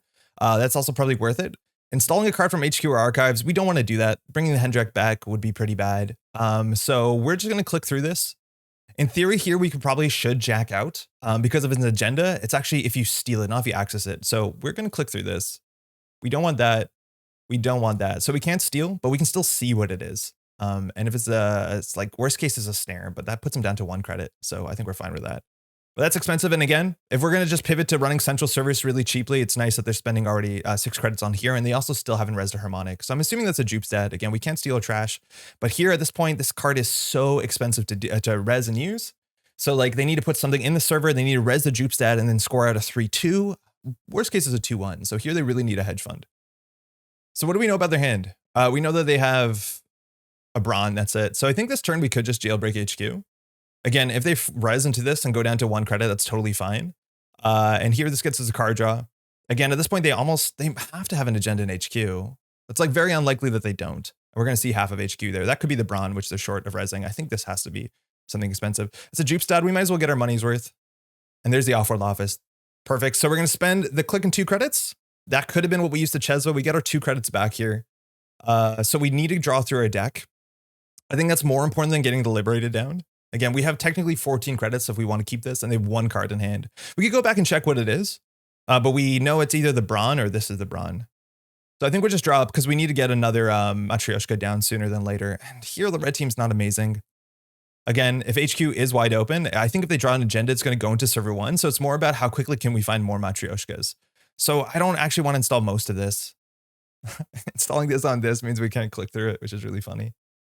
I think we just click for a credit here. We can consider drawing and throwing something out. I think throwing out the Hush is totally fine. I don't know if there's any card in this matchup that we really care about. All right, so they drew 2 unknowns with ice that they can't res up, so they have to put something in server 1. If they're scoring out of 3-2 or 4-2, again, that's pretty expensive. This, I'm assuming, again, see how bad the Thule economy can be, how weak it can be across the floor, or across the board. Admittedly, we haven't res a Harmonic, they can't threaten bloop, so I think here we can just set up. They're not doing anything quickly, so neither do we have to, and we'll just go and get some free card draw, cost 4 credits, and then some good money in the background. And if we find into a Matryoshka, we can start considering contesting this. But again, the Jupstad is a bit rich for how much money they have. All right, we probably have to check that this turn. We've seen 1 Hendrik so far, probably a Mana Garmin there. As soon as they res one of those cards or use one of those cards, they're not threatening much else out. But unfortunately, we don't yet have, I don't think we want to take the core damage from this. We don't yet have a breaker. So we could run through this. Again, they're not threatening out an agenda very easily on top of the Jupstad because Jupstad is 4 to res. And then the agenda would probably be at least 2 credits with seamless launch. But we could run through this and click through it entirely. That means we're accessing and we can end up taking a core damage. Taking a single core damage against Thule is not the worst. The other options, we can run R&D here. And if they end up resing anything here, they're in a not good spot. We'd have to respect bloop though. As soon as they res, like say a wave on the outmost, then they could consider doing it. It would be a 1 credit res after the refund. But I think we need to get deeper through our deck. So we could let this get through. I don't think anything bad is going to happen here. I think a Nico would be the worst case. A Regolith actually would be the worst case by a mile. I think the Regolith is the one thing we have to deal with. And again, we're not playing Pinhole, so we actually have to run that. All right, let's go find our Matryoshkas. No Matryoshkas yet, 5 and 23, which means, of course, we're going to find them sooner than later. Second Chesva is probably worth it. Again, we're going to be paying the tax pretty consistently. Our money is pretty good. I think we can easily throw out the Zenith. So we'll just take credits. And then next turn, hopefully we get a Matryoshka down and we'll run. So I'm going to throw out the Zenith here. We have good enough card draw in our hand already, but let's see what they can push out.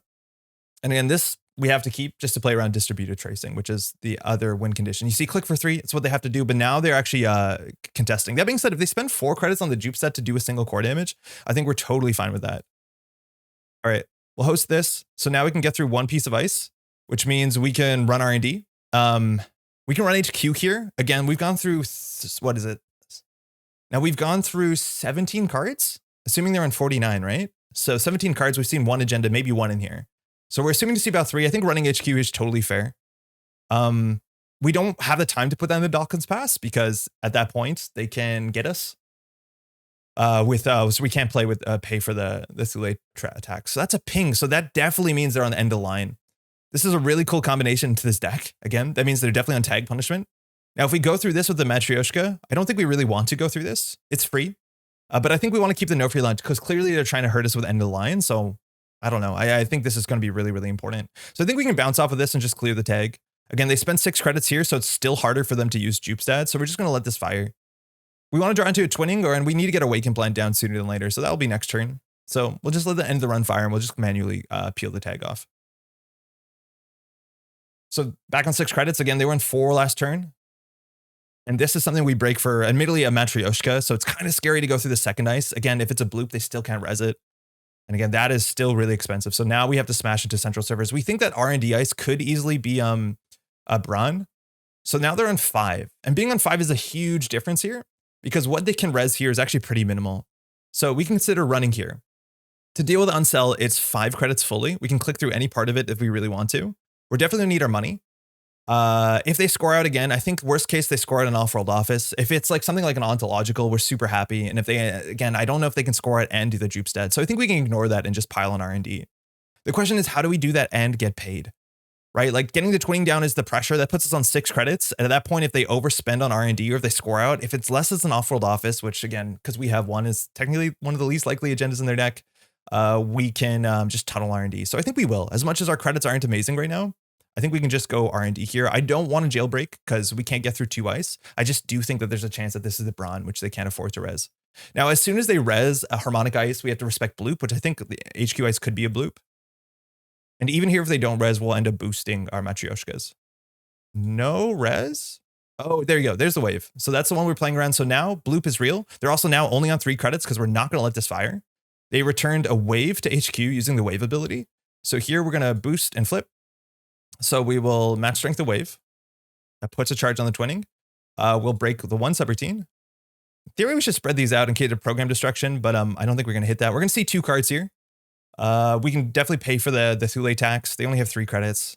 Hedge fund off the top, which means if they're going to score out, they can't play it. So off-world office in the remote server would be good. And there's 1 ontological. The more ontologicals you steal, the more easier it is for you to take core damage because that's the big punishment, as long as we keep some no free lunches. And they can't really afford distributed tracing. So we'll pay through that. We'll gain our 2 credits back. We have 1 click left, which is sick.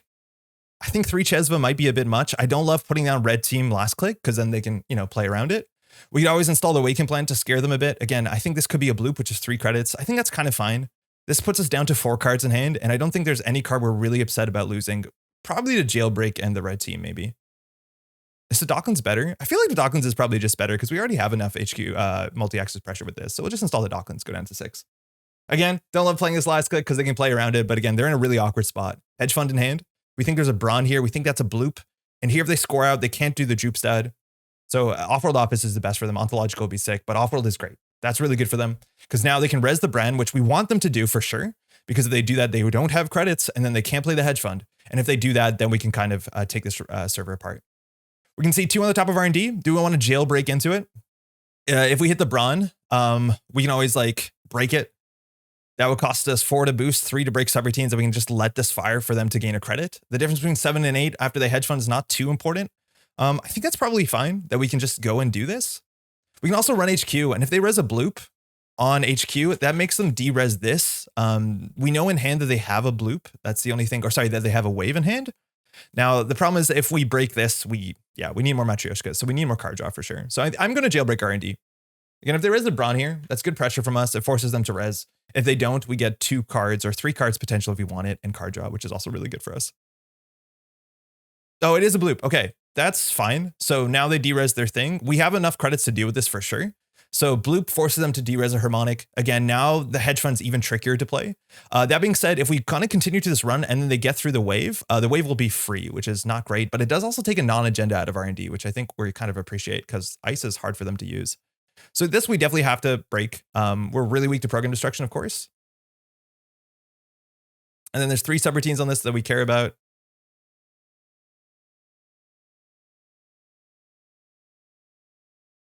We can consider taking the core damage. I don't think we do. And I think we just let this fire. Again, this run is worth 3 credits to us and a card draw. So we're just going to go through this. We have money to pay, so they can res the echo if they want. Sorry, the wave if they want. We haven't seen any echoes, which is good to not see them early. All right, they're going to res that. I give them the 2 credits back. We know what this is. They pull a non-agenda out of the deck. Now, the top of R&D was unknown, so it's not like they're shuffling, but they pulled a pulse back, which is actually pretty expensive for a piece of ice. And now they're going to be on 4 credits once this fires, because this scales with harmonics. All right, I do think we're going to see 3 here. They could fire snare. We'd be fine with that. How many additional cards? So we're going to see 2 from the jailbreak, 1 more extra from the twinning. Elavagao. So we're going to pay. Now we don't have to worry about their ability anymore. Hypoxia, nice. I don't think we mind about this. Again, we do have the tag protection. But now we don't have to respect their ability unless, well, obviously we hit an Elavagao. It's a bit awkward. Seamless launch is good to know. We'll get our credits back. Okay. So we haven't found another, what's it called? Another Matryoshka, which is definitely going to keep us a bit honest. Here we want to get the Earthrise Hotel down. It's a bit expensive. In terms of economy in our deck, we still have the Sure Gambles. We don't have Dirty Laundries in the list, and we have a Liberated account, which is playable. So I think we can just draw up once. Another no free lunch is totally playable. Sometimes I like to hold these in hand so we don't show that we have them. But if we install this, we go down to 1 credit. If we crack this for to 4, I don't think we do that. I think we just draw once more. We can throw out these. I don't think we're going to install them. Cool thing to do is we also just run archives and then boost and break probably for free with Chesva. And then when that is happening, we can just boost our twinning. because we don't need to run R&D this turn. Hedge fund, we knew that in hand. We know they have a hypoxia in hand, which is pretty expensive. They need to still score out probably 2 more agendas and then the Elevagao after it to win. So that could easily be the pulse, which is fine. Again, their ability gets less and less relevant the later the game goes because we're closer to game point. So here, I think we do install the red team. We have 3 career fair in 16 cards. So actually, we probably can just draw once for a career fair because it saves us 3 credits and the click to install it. So I'm going to draw once for a career fair here. But our plan here is just to boost with the twinning because we know the top of R&D. And because we've been locking R&D largely, we don't need to really run HQ. And then we can just run R&D in 2 turns once we see 3 cards with this. So we need to find a Matryoshka or a career fair. Hey, there you go. We knew we had 3 in our list, so planning our turn is good. We're going to run archives here. Again, we want to just keep their credits down. Anything we break for free, barring a bloop. It's a ping. Oh, that actually is annoying. All right, so we're going to break through that. Now we know, though, we can always run archives for free each turn, which is nice, and boost our twinning. So they're really trying to hurt us. We saw the hypoxia. I'm assuming end of the line as well. So we'll break subroutines. How many do you want to spend? Just 1. Thank you. That boosts the twinning, which is great. I wonder if they're on public trail. So this just gets 3 credits, but it doesn't get a card draw because we're not going to play Zenith. We're going to try and void the core damage. I think we could have probably pretty safely taken a single core damage. And you see the card draw on this deck is lacking if you don't get your Zenith up. And here we can clear the tag. It's fine. We still have 4 cards in hand, so we're pretty safe. We still have the no free lunch, so we're pretty safe. So I don't think there's any way we can lose here. They just drew in whatever was after the hypoxia. Oh, man. Hindsight of editing, I'll help us on this one for sure. But now the top of R&D is unknown. We're assuming that's a pulse. And again, if they spend 3 credits resing the pulse on R&D, it's something we can always get through. It doesn't require a breaker if we think that is the pulse. But this is getting expensive. We just need to draw into our, we definitely need to be drawing into our, another Matryoshka. We have 4 and 15. Install advance. Okay. Again, if they do ever res the Jupstad, we're kind of happy. Like a single core damage doesn't change the game. 2 core damage does change the game because of ontological.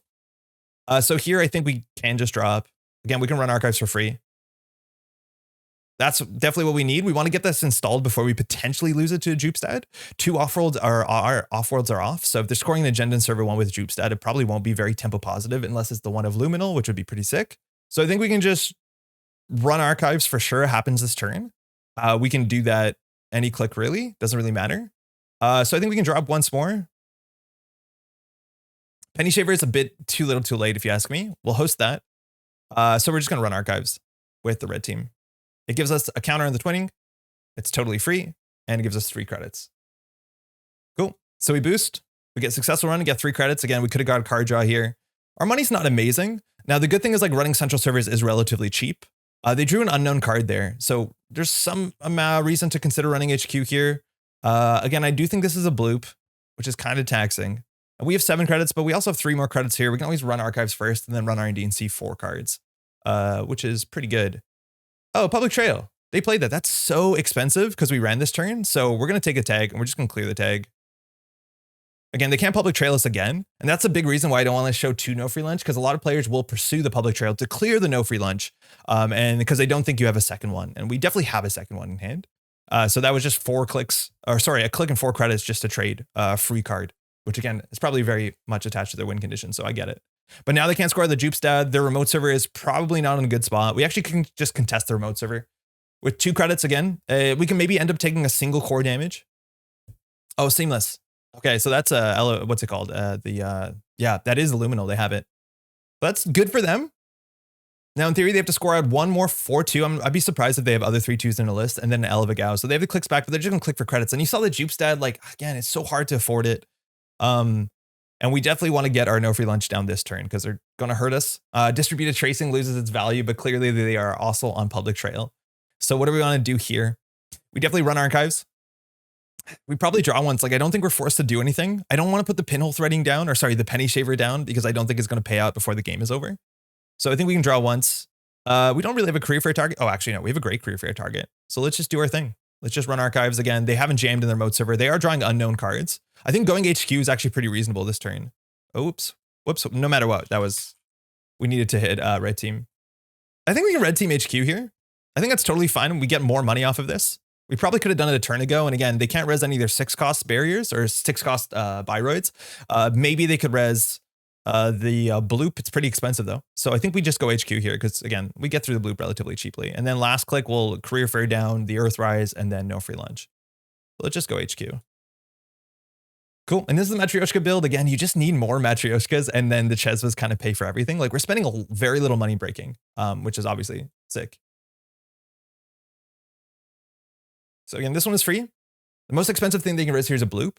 If it's any of the 6-cost Bioroids, they can't use them or they can't res them. It is a bloop. Okay, so that's the worst case, but now R&D is a lot more fragile. That being said, also resing the bloop gets stuff out of hand. So this bloop we can still deal with. It's not that bad. Hey, 3 separate teams, 5 strength is a lot, right? Like that is, you know, the kind of numbers you see on things like Anansi, but it's okay. We get 5 credits after this run. They are down to 1 credit too, which means they're just not threatening the board at all. That's what I mean with Thule. Good fundamentals are really strong against them. Just pressuring them and keeping their economy in check is really impactful. I don't think actually we want to dump the twinning here. I'd rather dump R&D because we knew a lot of the cards they drew. We knew there's a hypoxia in here. I think that might be it that we know, but we're going to see 2 anyways. I don't think we have to empty it. The Brawn, which we thought was here, maybe it's here. So that card we probably knew too, and we knew the hypoxia. So we'll gain 2. We gained 3 from the red team as well, but we gained that before we accessed. So we're just gonna put down the good old new free lunch and then get some card draw down as well. And then next turn we can run R&D again. They can't really do anything here besides click for credits. Even if they jam in their remote server, they can't do anything. They can't even score out an L of a Gao on this board state. So again, we've seen that turn time and time again. In Thule, it just happens a fair bit. Matryoshka flips, we got the Hush. Hush doesn't really do anything.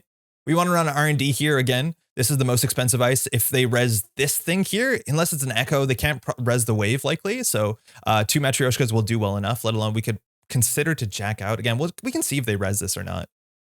But yeah, we can see a lot on R&D. I don't even know if we have to jailbreak. I don't think we really do. They drew an unknown card, so we don't know 2 in HQ. We can always like steel skin scarring to find a Matryoshka, but I think we can just run R&D. At this point, playing the Chesva is probably right. Oh no, we don't have MU. That's a good reason to put the Penny Shaver. But the Chesva does pay for itself. Let's just go R&D. Again, they can maybe res 1 piece of ice here. We haven't seen any Echoes yet. We're expecting Echoes, and Echoes also reses for 2, so they can in theory res Echo and Wave. Oh, we knew it was the Pulse, but that means they can't res the Wave, which is sick. So the Pulse, we're going to lose a click, so we have 2 clicks left. And this thing is pretty cheap to break. We're definitely going to pay for those. So we're going to spend X. Yeah, we knew that was the Pulse. I forgot. How many credits do you want to spend? Just 2. Okay, we get through that. Continued approach. That's a bloop. That's a big one. And we know they can't res the wave. They're down to 1 credit. So once again, they can't really do much. Match strength. Break for 3. It's expensive. You see the value of the red team is actually quite good. And a big thing about red team is this deck doesn't have a lot of run events. Immediately, like we have the jailbreak in hand. But it's not like we're playing Maker's Eye or other multi-access. Like our multi-access comes from installed cards, which means it's really easy or a lot easier for us to play red team. All right, and we're going to dump to see 3 cards here. Regolith, we definitely want to trash that. We don't have a lot of economy in our hand, but we want to trash that. We can't let them draw that.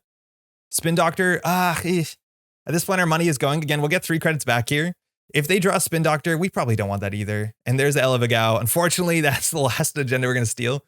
Now their ability just doesn't matter. Here, do we want to take a core damage? We honestly could. We haven't seen enough ontologicals. We'll just play it super conservatively. We'll get our credits back. That was unfortunately a bad run. We spent way more money than we thought we would. We're down to 3 credits. Here, I think we just click for a credit. Again, they're not doing anything really quickly. They are drawing an unknown card off the top of R&D, which is kind of rough, but at least we don't know that they have anything to jam to server 1. So getting to the Penny Shaver actually kind of is feeling better, a bit better and better. I think ideally here with the Earthrise Hotel, we draw into liberated counts because we can just sit back and hit that. And then at that point, 1 more Matryoshka, we're camping the remote server. They can't res upgrades. They can't fire Hendrik. Card unknown. Again, the best they could do is score at a 3-2. Maybe they have a Seamless in hand. We've seen a lot of what they've drawn into. Okay, so in our bottom 8 cards, we have 2 sure gambles. We have 1 liberated accounts. That's actually pretty good money for what we're expecting. This is our last jailbreak in hand. And I think that's our last steel skin as well. So we're also looking at a Zenit in the bottom 8. And then I think 2 Matryoshkas. That's like most of the cards that are unaccounted for. Now, is paying 5 credits worth it here? I don't know. Again, we can always run archives for free to get a twinning charge. It's probably not necessary considering we're going to win probably in 1 more access here. Contesting this server, again, we can't use the Chesvas on the remote server, so running this is a bit more expensive. And again, that's a big thing about this deck not having pinhole threading is like, it's not the worst thing because we actually can generally just win tunneling centrals, which is a nice place to be in. But I think here we can just click for credits. I don't think we have to do much, right? Like we can see 4 cards next turn. and they're not going to be winning anytime quickly. We're going to host that. I think we just click 3 here. Again, the chance of us drawing into a sure gamble is pretty high. It's 2 in 8. So we have a 1 in 4 chance, but between 2 card draws, so a bit more than that. Earthrise is still fine. Hush, again, I don't think it matters in this matchup. HB is probably the least hushable, if I'm not forgetting something. And it actually can be good if you end up hushing things like Bloop for them, so don't do that. Another card, again, could be just Hendrix. Oh, they got a Regulus, so they definitely top deck that. They needed that for their economy for sure. But now they have, I think, 2 unknowns in hand. Okay, no sure gamble. We're getting to the end of their deck. So here, we know how much it costs to run this. So this is 6. This is 8. We'll get a lot of money back, which is good. And this we can, in theory, let fire. Like, it just gives them credits. It also takes, in theory, an ice out of their deck, which means there's more agendas in there. They've gone through 32 cards, right?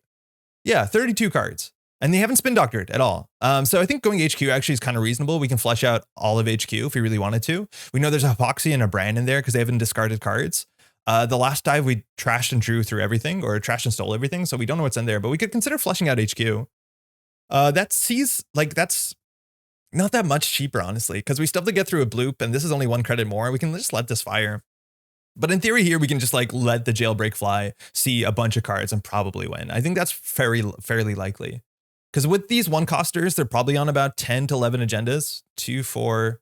So we're looking at 2, 4, 5, 6, 7, 8, 9, 10. So there's 10 agenda points between these 22 cards.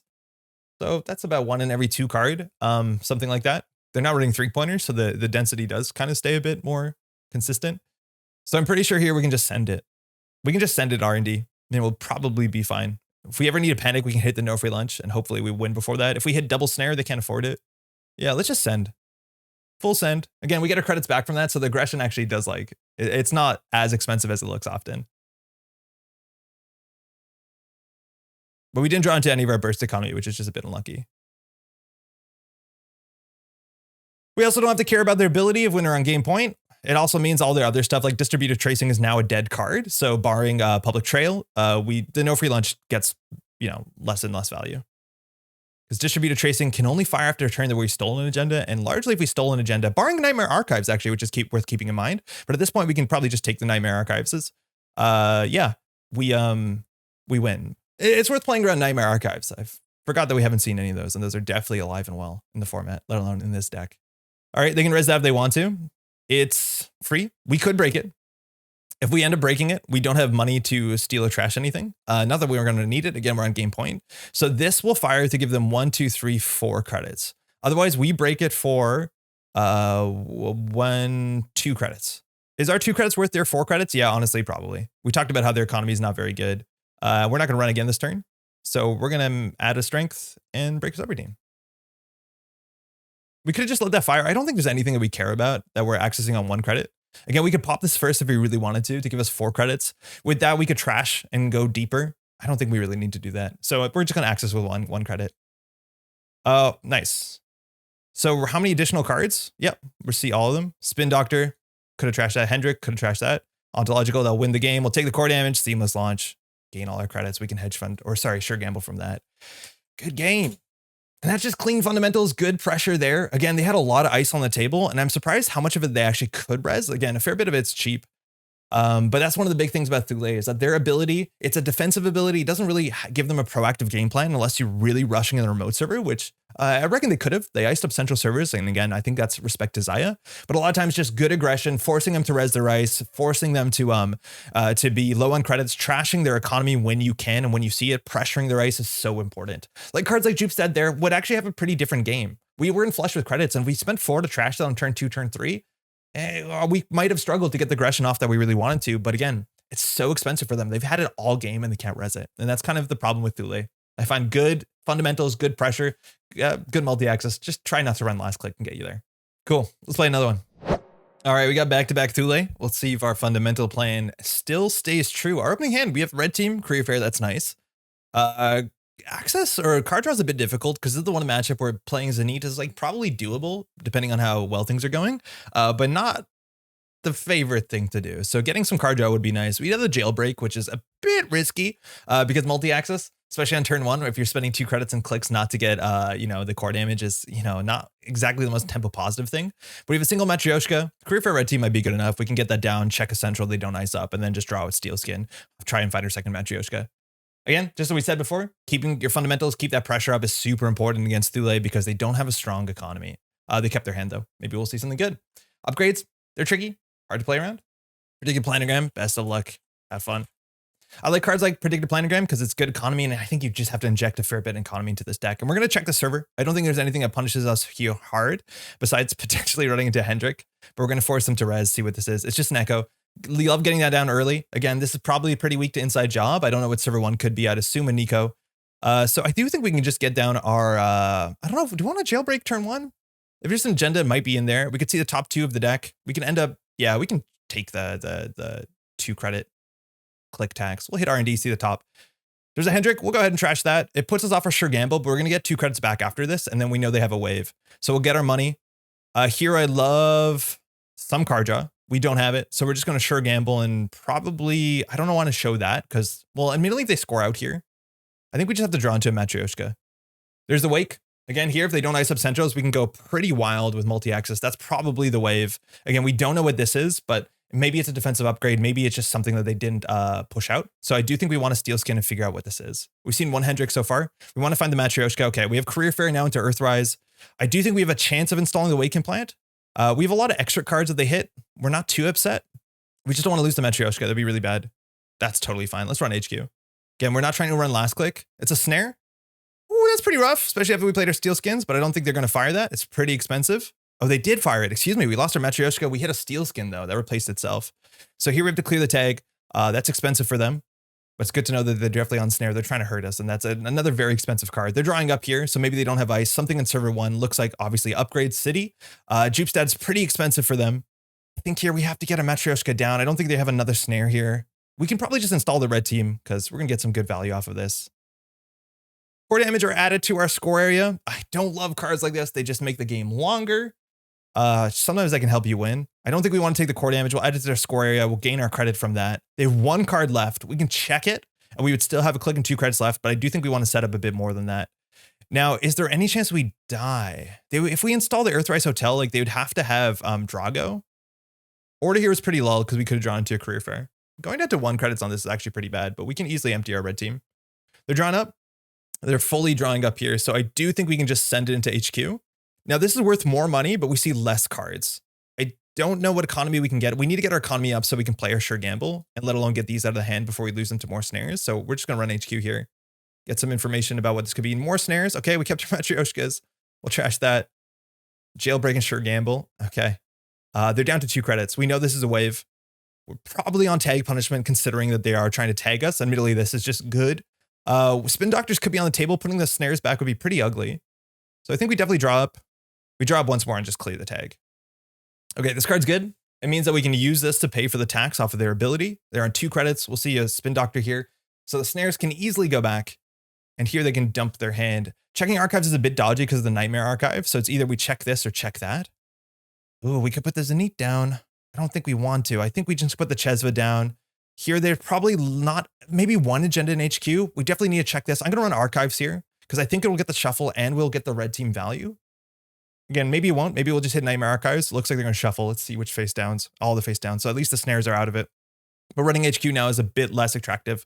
We're going to go get down our breakers. I don't want to run last click. We're just going to host this so we can't lose it to damage. In theory, again, we're really weak to public trail into end of the line, but they need the money for that. Let alone Drago into end of the line. They need the money for that. But their economy just hasn't come together now. And we can run R&D for free next turn and see 4 cards if we really want to. They have the economy now. 2 snares are out. I don't think we're going to play Zenith. I think we're just going to smash HQ and then run R&D and then draw a lot of cards. Or sorry, gain a lot of credits. So let's smash HQ. There's a bloop. Good to know. We're not going to get the credits here because we're going to run R&D. We're going to see a lot of cards here. It's a bit risky. We might feather it a bit. If we see a lot of cards here, we probably have to take. They just added an echo to the hand, which is pretty good ice. Again, this now has 2 end the run subroutines. We're going to just break. Oh, we have to boost first. Sorry. We have to boost. We have to break. We could give them 2 credits. It honestly probably is fine. We're going to need our credits to access. I think we're going to access only 2 cards here to get 2 credits. Off-world, we'll take that. We'll pay. Spin Doctor, we can't trash that. We'll gain our credits back. Okay, that's fine. I don't think we want to play the Zenit against their deck. Seems pretty aggressive that they're trying to hurt us. That's for sure. So here, I think we can click for credit. They could score out on the Jupstad, so maybe protecting the Matryoshka is correct. We also stole, so we want to make sure that we have at least 4 cards in hand so they can't do distributed tracing into end of line, which I think is a 7 credit play, which I think is how they're trying to win. So we need to draw into our no free lunches. So that could easily be the Echo. That could easily be the Bloop. So they're going to ice up R&D. So we just want to tunnel HQ again. I'd love to put the Zenit down. In terms of card draw, we're looking at only 1 more Steelskin Scarring and 1 more Earthrise. So we're going to click to draw a heck of a lot. And this deck doesn't have a lot of card draw. Again, this is the one matchup where playing the Zenit is pretty difficult, especially because we haven't seen any ontologicals. We can consider running server 1, but I think we just need to keep our economy up. Let's run HQ. It's a credit and an access and a wake charge. Now they might not do this, because if they do that, they can't res R&D ice. Which is nice. We lost our Matryoshka, so we only have 2 more in the whole deck. We will definitely trash that. Will we gain a credit? I don't think we're going to access again, but this is just sliding them backwards as well. So we can draw up. We can draw up. We have the twinning, which is sick. That's definitely really important because that's going to be all the multi-access we need, but our credits are really bad. What else can we draw into? That's the Spin Doctor. Just credit. They're going to discard 1 here. So we can check archives, but there's a chance that it is a nightmare archives. So if we just get this down, we're going to just be clicking for credits, which again, at the speed that they're going, I think that's totally reasonable. Liberated accounts, we have 2 in the deck. Oh, actually only 1 in the deck. So I think maybe. This is super important. Again, they're obviously clearly trying to give us tags. I think at this point, they're going to shuffle back the snares, which, you know, thanks. I hate it. But this is just a grinder deck. Like, again, I don't know if it has a proactive plan. If we just stop accessing and force them to do stuff, I think we'd be in a better spot. So maybe we need to do that. I don't think leaving a doctor up is a real problem. I think we just need to click for credits.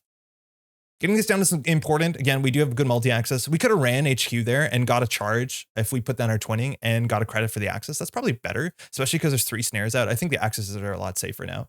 So I don't actually like the click for 3 there. How many career fairs we got left? 1. Okay, so we're probably gonna have to pay the full value, the full cost of the twinnings, which is unfortunate. Shuffling back before they draw us, so it's Planogram and an Unseen. That's great for us. 3 snares are still in there, but you see the economy here can be rough. Regolith is going to fix that. And again, so much of Thule decks is just, can you get the Regolith in remote server? And unfortunately, because we don't have pinhole threading, which again just solves this issue so much, they're going to have a lot of money, and there's no way through that. So I'm going to install these 2, and we're just going to run HQ. We have the credits left. We're going to boost, because you can always just boost the Matryoshka. Oops. Well, I should have hit this button, so I did it wrong. We're going to only see 1 card here. Seamless. Good to know. We know that they can't really use that actively. We'll gain our credit. We could have actually dumped there to gain credits. Like, that's the cool thing here. With the twinning, we can make that an economy card, but it's only a matter of time before they ice up HQ. Like now. Regolith. I don't know how big the ice they could res is. Again, with 2 Cheswas is a nice spot, but our economy just isn't there. Any Shaver would be nice. Second Cheswa is good. It's definitely good. So we can get this down. Again, with the no free lunch, we're a fair bit safer. Are we going to end up spending more than 4 credits to run HQ? If it's a bloop, most definitely. If it's an echo or a wave, no. So I think we can just consider running archives here. I don't think we need to. We have enough multi-access. I think just credit is like probably the best thing we can do here. Getting down the 3rd Cheswa is totally fair, but we're actually full up of MU. I always forget Matryoshka is 2 MU. That's the sort of thing I can forget in person for sure. Here they're going to jam their remote server, which means we have to lock R&D because this is going to be, Managarm into Hendrik and to a bunch of other bad stuff. So maybe a Jupstad as well, which is, again, if they can get a Jupstad on the table, that's when we lose. So we have to go aggressive and have to get central server pressure. So I think we're just going to run our run HQ. I think 6 credits or 8 credits with this is enough. We can get through bloop. Yeah, there's a bloop. That's fine. We can get through that. So it's 3 strength and then 3 subroutines. That leaves us with fewer than 2 credits though. So we're going to end up taking core damage here. Oh, actually, no, we're on exactly 2 credits. So I think we can see 2 cards here. Again, we don't have to be too precious because we have the wake and the twinning. So we'll see. I don't think they have multiple agendas. Let's see a bunch. Okay, seamless. We knew that. And there's the Jupstad again. So I think they have a Jupstad in there, which is expensive. We got our money back. We're only on 2 agenda points. So here, the only thing we have to do is click for credits. There's a small chance that the Jupstad in the remote server hits the steel skin scarring, which would be the best case for us. So I'm just going to click for 3. Again, if they score out with the Jupstad, unless it's the off-world office with the seamless, they're going to lose money. And then we can consider running R&D. So this is the first time I think a Jupstad actually I've seen fired. It is an off-world. That's the nightmare. They did hit the steel skin though, which is sick. And now with the Penny Shaver, we're going to be able to get down the Matryoshka, Penny Shaver, run archives, and actually gain credits. So they have a remote server they can jam into and windmill into. We just have to stop them from doing that. So I think we just put all this stuff down. They can, in theory, have public trail underlined, but I think we have to put down the Matryoshka. They could Elevagao and do another core damage to us. So we'll get this down. We'll host this. And we'll just run archives. And we'll boost. Just to get that trigger, and we get credit on the Penny Shaver.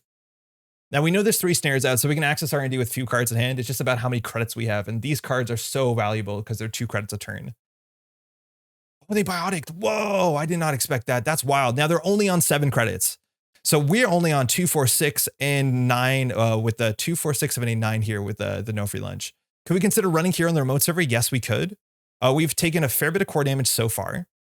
What are we drawing up into? Like, none of our economy is really playable. None of our economy is playable. So we can run archives. Again, that gives us a Penny Shaver. This is a click for 2, which is okay. It allows us to charge our twinning. We might have to crack the no free lunch here. Now we need to force them to spend money here. I was surprised that they biotic'd out. That's expensive. But now at this point in the game, the ontologicals are 2/2, so we need to keep the pressure on. So I think here we just flush HQ and then force them to top deck the ontological. Like, we flush HQ for free, and then from there we lock R&D. I think that's what we do, because we can't let them have an ontological in hand. How much does it cost to break this? It's 3, 6. So we would want 2 credits first. So this is the first time each turn. So we actually can't flush HQ. Oh no, we can. So I think we just click 2 and then do it, or click 1 and then do it. I think we have to let the no free lunch go.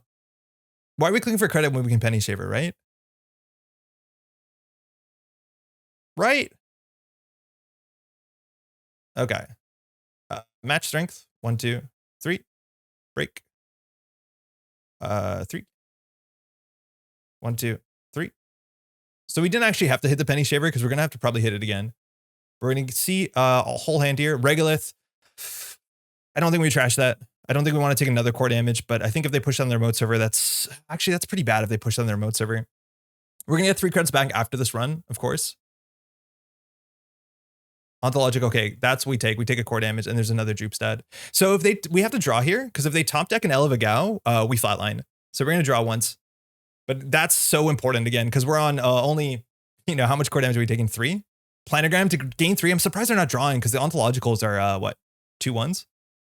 And so that's a droop stat in hand. So now we just have to run R&D. The question is, can we get enough money to run R&D? We have enough breakers to run R&D? Yes. So we just have to get enough credits to run R&D, but then we also have to access with cards in hand. So this is where getting click as card draw is important. But now the game seems to be entirely within R&D here. So what do we do? Because if we access, we have to pay the tax, or we'll actually flatline. So this is 2 credits. That means that we can sure gamble from that, and we can run here, see if they res stuff. We'd have a click left. The question is how much money we spend. We can always jack out at some point. I think that's totally fair. We can always use the no free lunch. Yeah, I think that's fair. I think we have to take some risks here. There's no more snare, but here we can see a lot of cards. The problem is, like, we have to actually feather our accesses. We know there's Nightmare Archives in there. That's an echo. We'll break. Oh, no, we'll break that. So that only has 1. Again, the remote server is getting more and more taxing. I charge it up with the twinning. Let's see if they res stuff. We're expecting there's a bloop here and a wave on the innermost, we know. It's a bloop. They're going to de-res something. That's fine. Again, they don't need money to score out. We need a click to draw at the end here. So that's the problem, is if we lock and don't see, we can only access 1 card here, which is unfortunate. So this actually costs us a credit.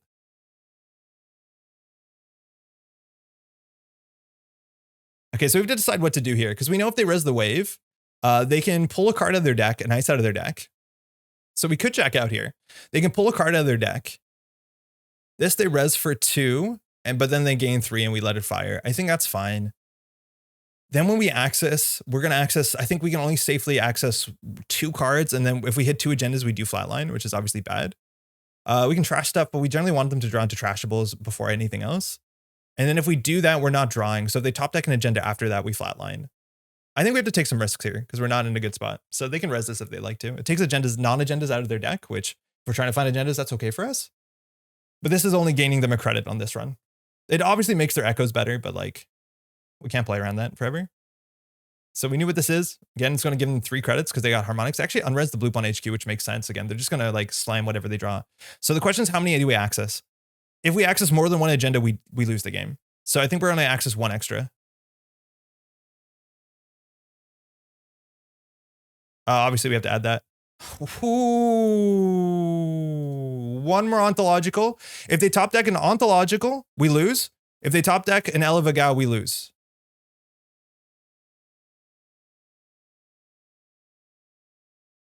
I think we're fine. Uh-oh. What?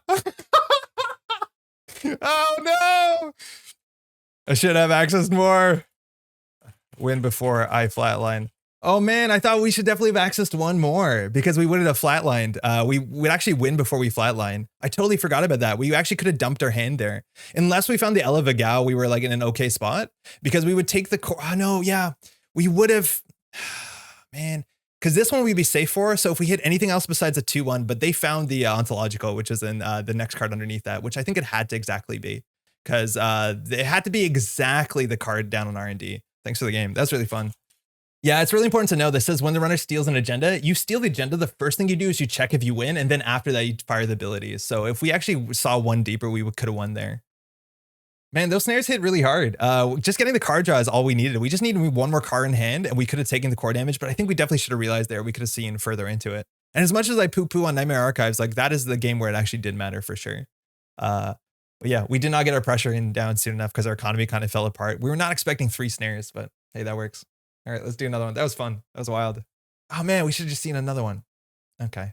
All right, we're in startup. We got our Matryoshka central pressure deck. A lot of multi-access, a lot of credits with Zahya. Our opening hand, we have Liberty Counts Career Fair. That's pretty nice. This is one of the matchups where like having the economy that doesn't require running sometimes is pretty good because Pravdivost is hard to tell what's on the table. Sometimes getting that free advancements is like crypto crashing yourself, and that's obviously not great.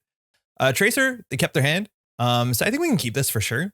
If they don't have anything on the table that we're like really worried about them advancing, which is kind of hard to imagine they don't, especially when they kept their hand, we can always just jailbreak centrals. But I like the Career Fair Liberated start. We have Steel Skin for draw, a single Matryoshka. This is actually a really good hand, barring, I think opening with Zenith here would be good. We just played 2 games from Thule and like, I miss Zenith so much.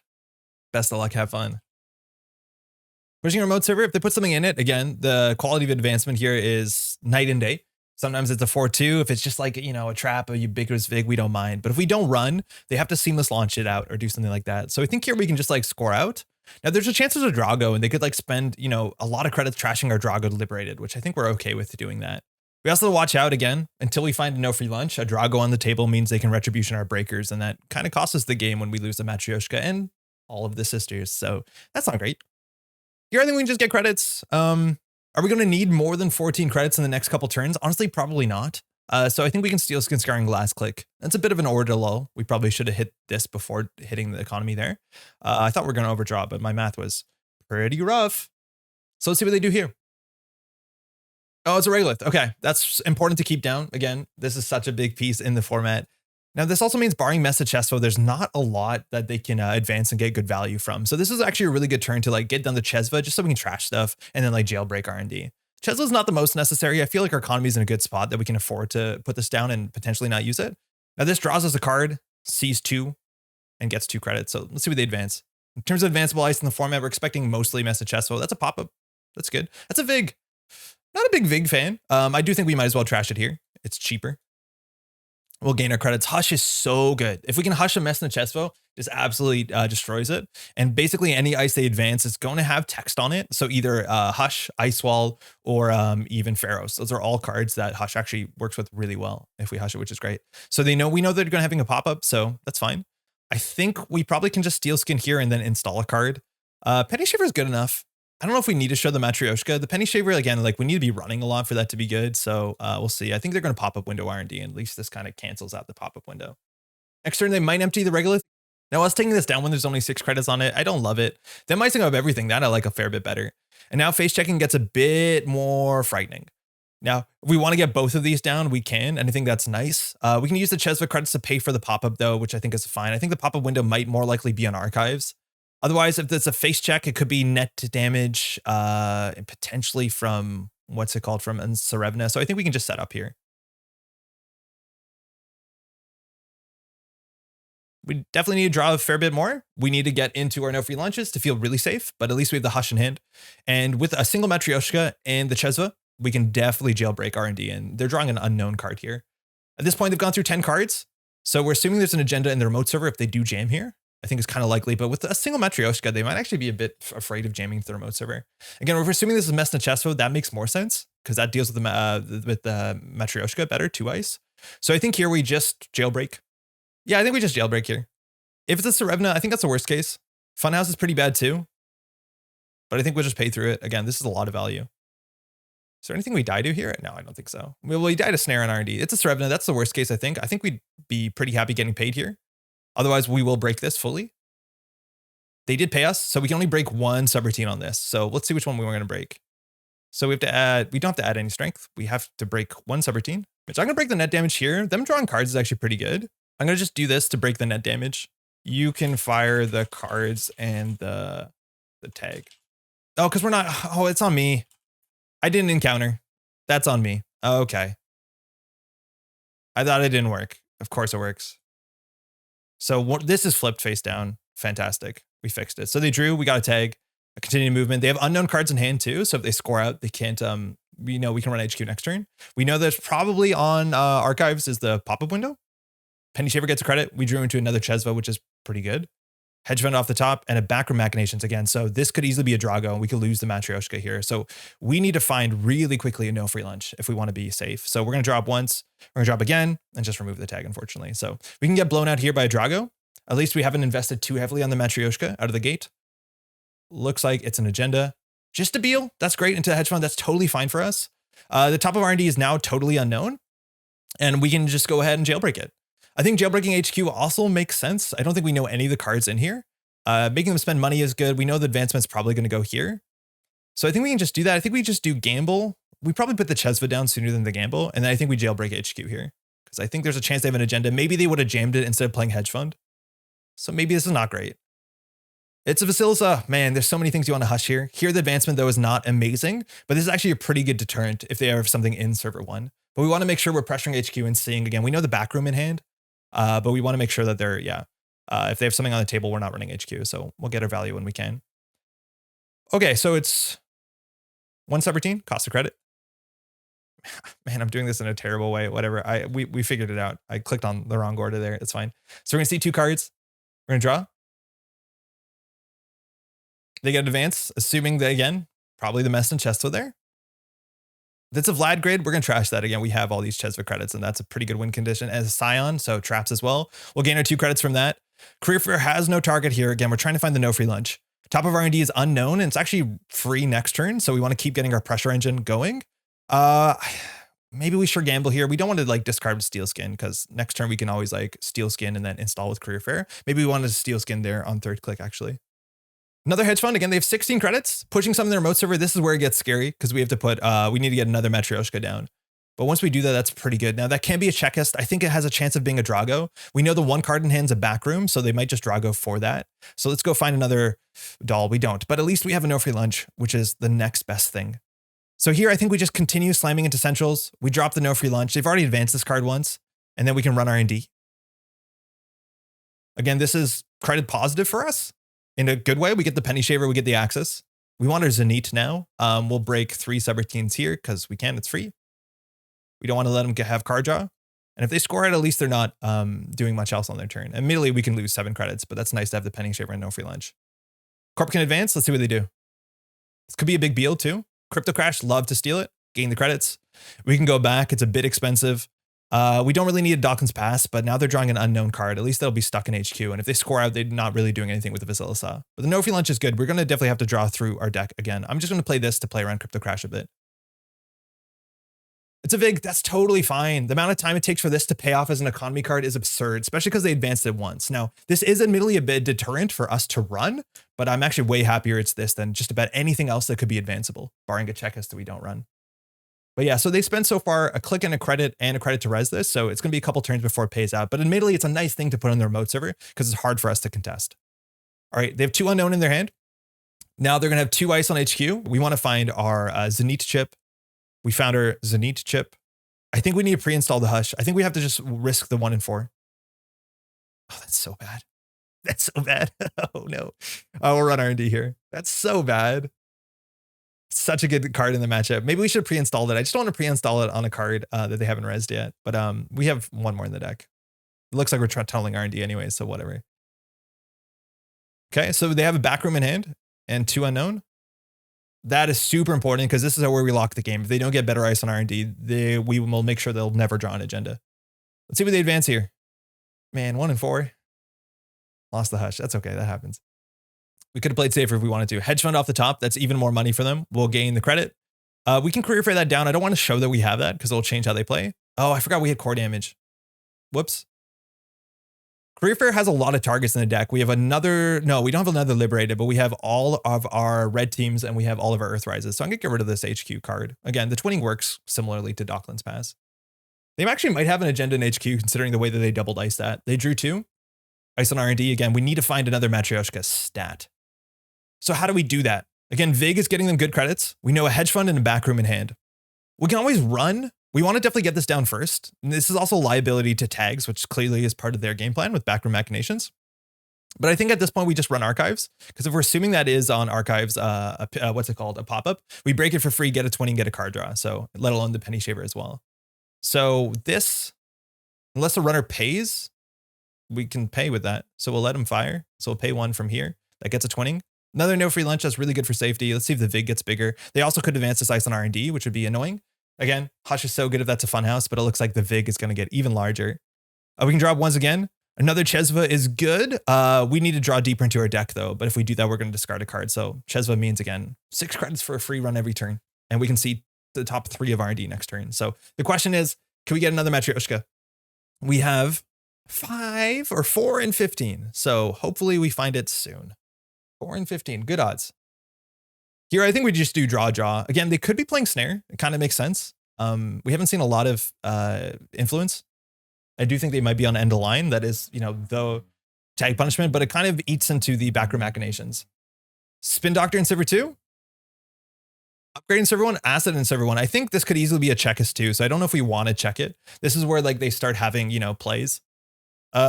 15 credits. This could be a Scion. If it's a Scion, do we lose the game? Sort of, yeah. So I think we're just going to continue to tunnel R&D. So I think we can draw once for Matryoshka. Again, it's 4 and 15. Love it. And then we just run.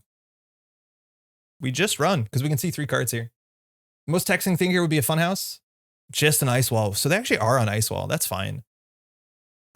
Just taxing enough again. It forces us to flip Matryoshka, so we can't go through this over and over again. We're safe to snare. We'll break all 3 here again. At some point we could like go through it. And if we're running back, we can consider letting them have the card draw if they want, because it just means we see more cards. But at that point, why are we running again? All right, we got the Wake. Not that necessary. We'll see 3 cards. Spin Doctor. There's a chance there's 1 in server 2, but we have the credits to burn here. Crypto Crash will take that and pop up window. Okay, we'll gain our 3 credits. Good value for sure. And here, I think putting down another no free lunch is just like safety on top of it, because this could be, in theory, like seamless launch into Drago, and they could Drago us twice on a turn. And again, if we lose our Matryoshka, we lose the game. But it looks like it is just a Crypto Crash, the final one. That's fine. Again, we have 7 credits on the Penny Shaver. So just a speed bump. And I do think that's a Checkist or a Spin Doctor. And the top of R&D again is once again unknown. And we can see 2 cards this turn as well. I think we can draw once into, I don't know what we're drawing into actually. Probably more card draw. We've seen 2 of the jailbreaks. So we have 1 more left. But they really need something taxing on R&D. We know in hand they have a hedge fund, I think. Kind of lost track for a moment. We're going to have to win 2 more, steal 2 more agendas. That's a 3rd ice. Love it. It does tax us out. Again, we can let the Serevna fire, especially with this hand. I don't think we'd be excited to. So again, in terms of Matryoshka, it's a 3 and 13. So we have a good chance here. Again, they didn't jam in the remote server, which means we can take this turn off, and barring this being something bad. Okay, ask and you will be granted. So super weak to retribution. Let's run R&D. So this costs 4 credits. We have 2 to burn. Just a pop-up. Love it.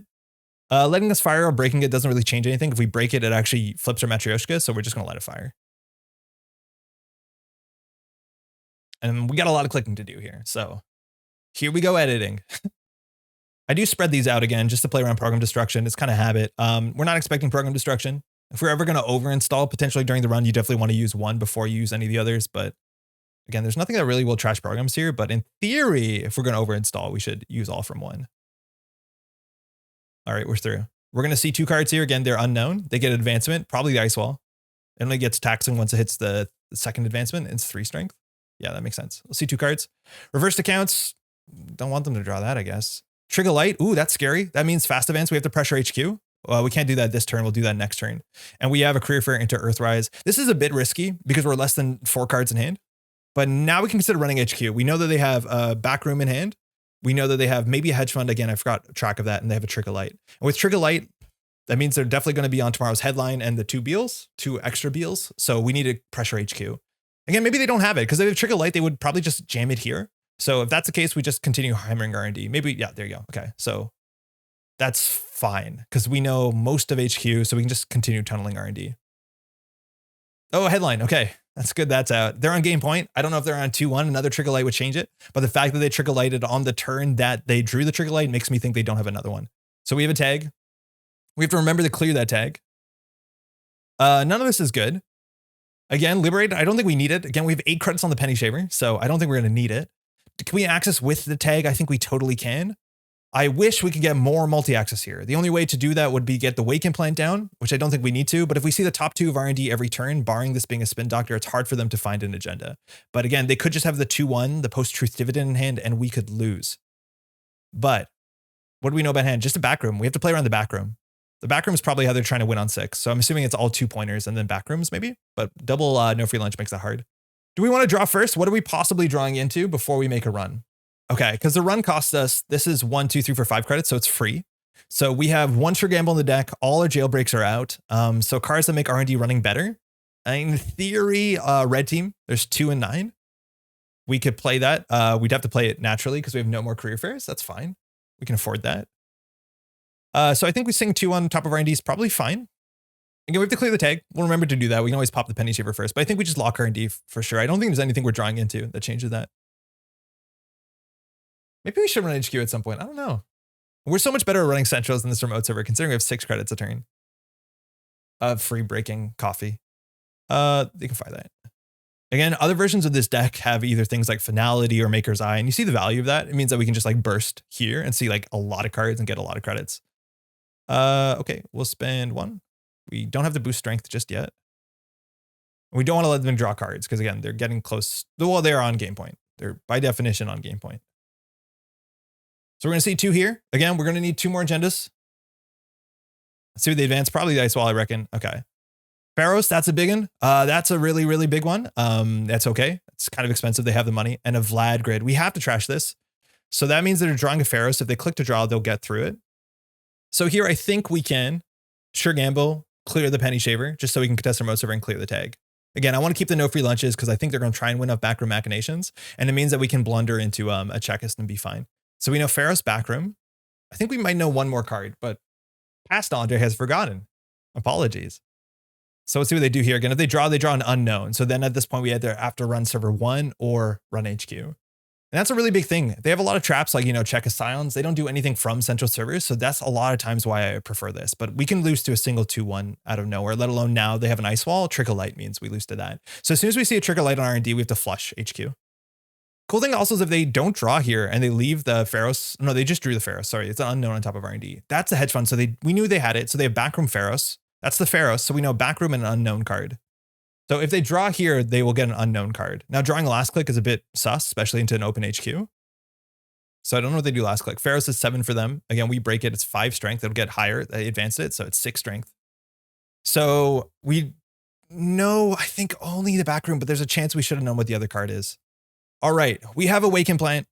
Is Wake Implanting HQ cheaper than anything else? I think it is. I think we can just get the Matryoshka here and then we can run HQ. We can see 2 cards if we wanted to, and then we can charge the Wake Implant. At that point, we're locking everything. So they're going to need a trap to probably win. I'm going to host this just out of safety. We probably don't need it. I'm going to install this too. This actually might be a fine turn to put down a Liberated. Let's just hope we don't hit it. That's totally fine. And then we're going to run HQ here. Immediately, they can pay a credit to make the, what's it called, even stronger. What we're assuming to be the Pharaohs. But we'll see if they res here again. Now running HQ gives us the charges. And on top of that, the twinning charges. I do think we're going to use the twinning charge here. Oh, it's another Pharaohs. So now if they res this Pharaohs, their economy is not amazing. So this is, again, I think the server is entirely free to run. It's 3 for strength. Oh no, it actually does cost us money. 3 for subroutines. Costs us a credit. We get it back though with our ability, let alone Penny Shaver. That's good. Now they have less credits. That's obviously Great. And it looks like this is not the winning agenda, which obviously it could have been. But the fact they probably would have won now if it was. So let's see if they do pay a credit to advance a card. Again, it is kind of expensive here, especially because they did it. Wow. So they're down to 8 credits. So if they res this Pharaoh, they're on 1 credit, which means they can't even threaten to win, which is obviously great. So we'll just pay 1. We have to flip one of our dolls. Doesn't give us the choice. They all have the same flavor text. It's worth knowing in person. They don't. So I do think we're going to see the whole hand because we know the back room. That's a nice enough install. A pop-up window into back room. Okay, that tracks. So we'll get our 2 credits back. Okay, so it's hard enough to charge the wake, but next turn we can run R&D and C3. Now R&D now does see an unknown card here.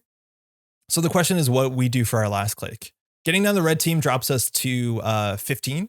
We're not going to be playing any more run events in the game at all. I don't think we have any. So this is just a good enough econ card. It will definitely pay itself out before the game is over. And us being on 15 and with 2 no free lunches, we're going to have enough economy to like get through just about anything. So I think we can afford to do that last click.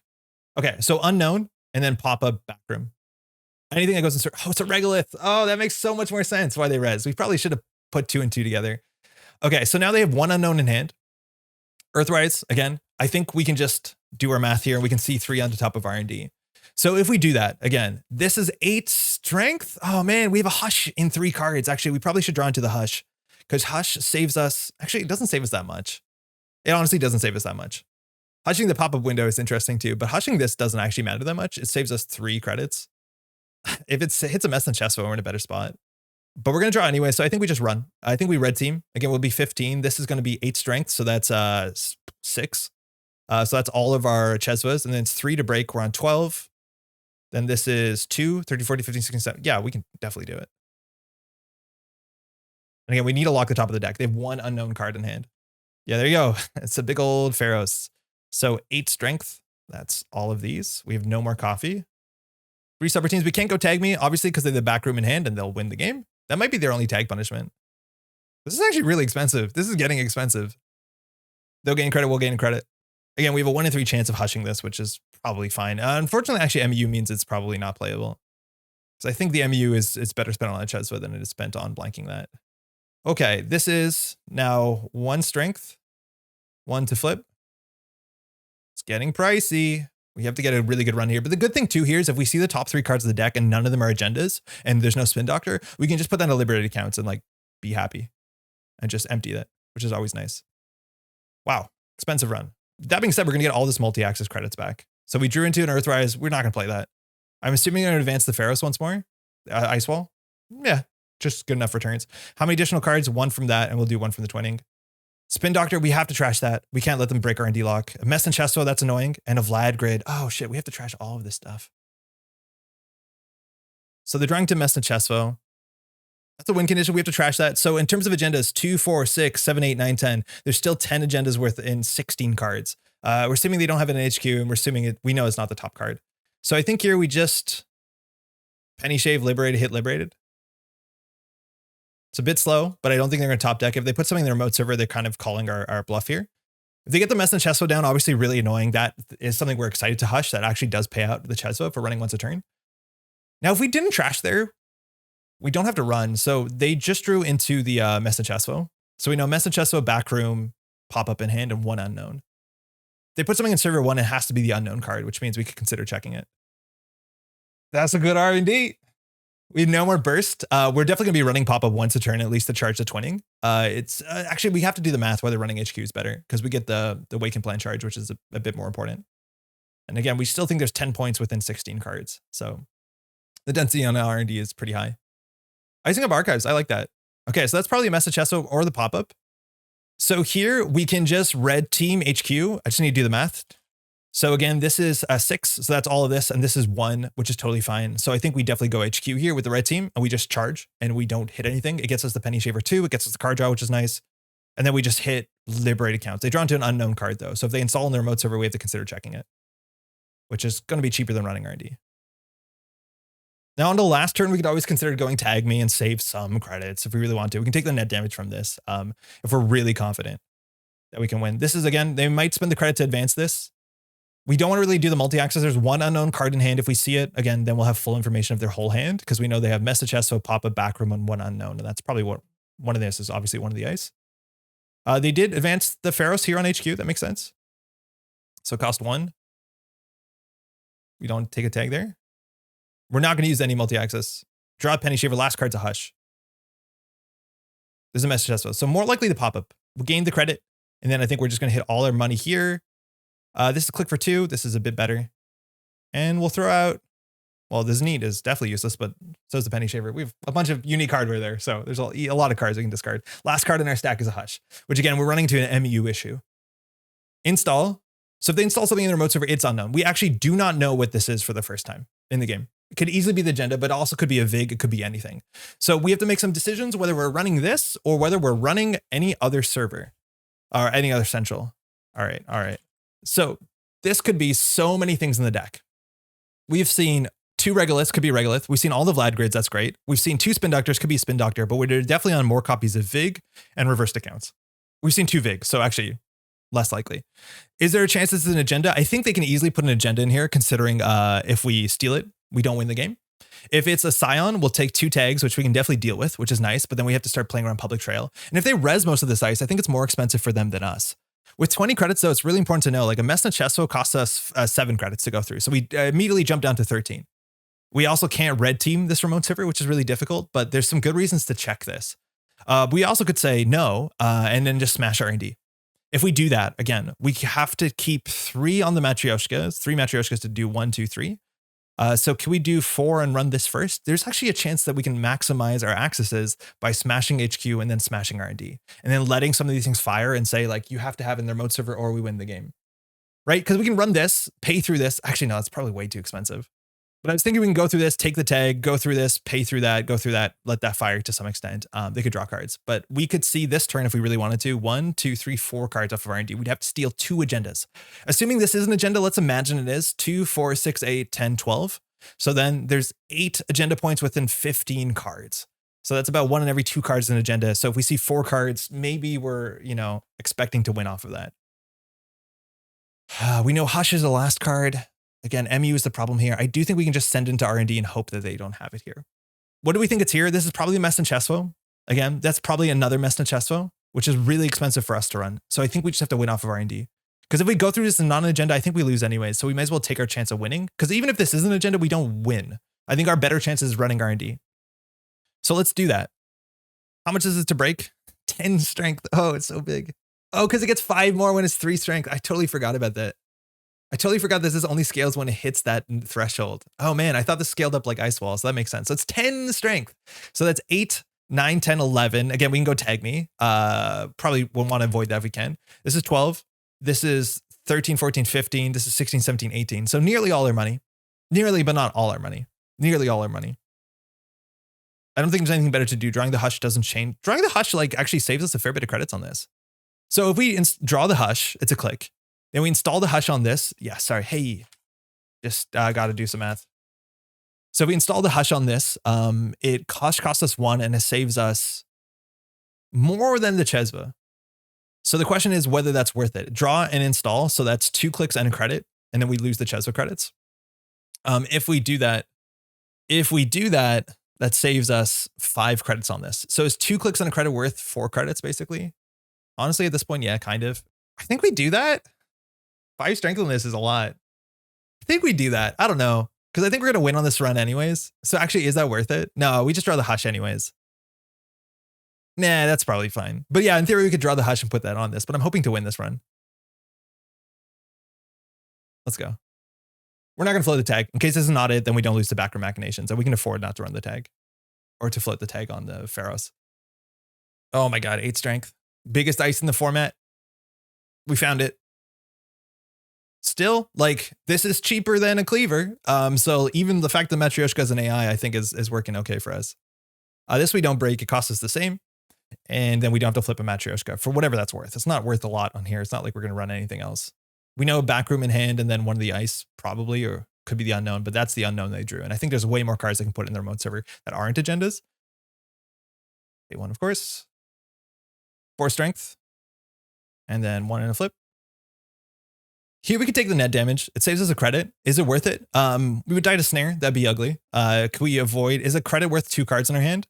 Honestly, yeah, this is worth credits, but nothing else is worth credits. So I don't think we actually have to break all of this. So we'll break 2. We don't take a tag.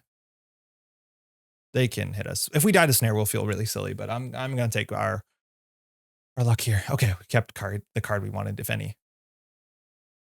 Okay, breach. There's the hush. Hey, love it.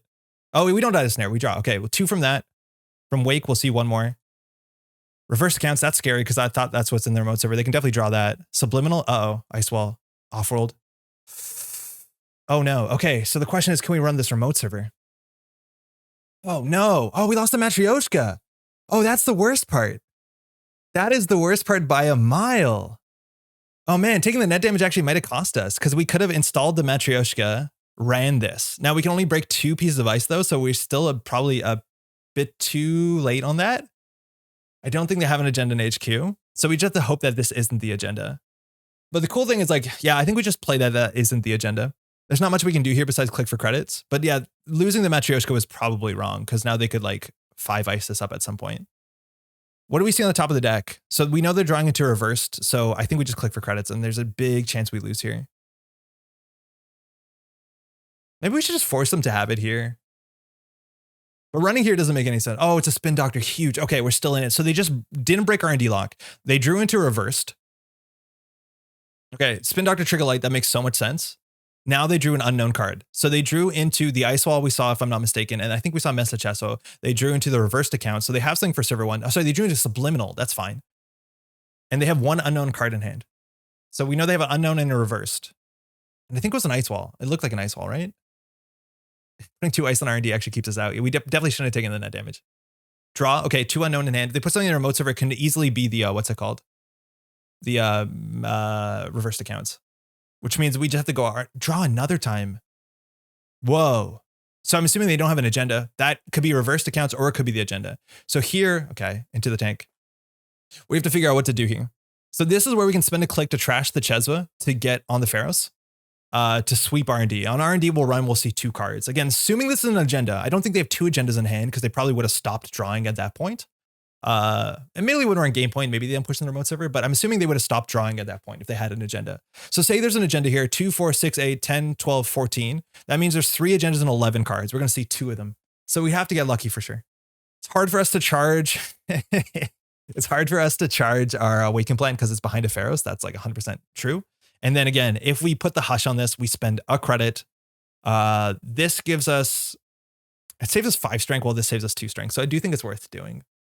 And then we can always move it around, which is actually like an underrated play. Is there any chance that we hush onto this?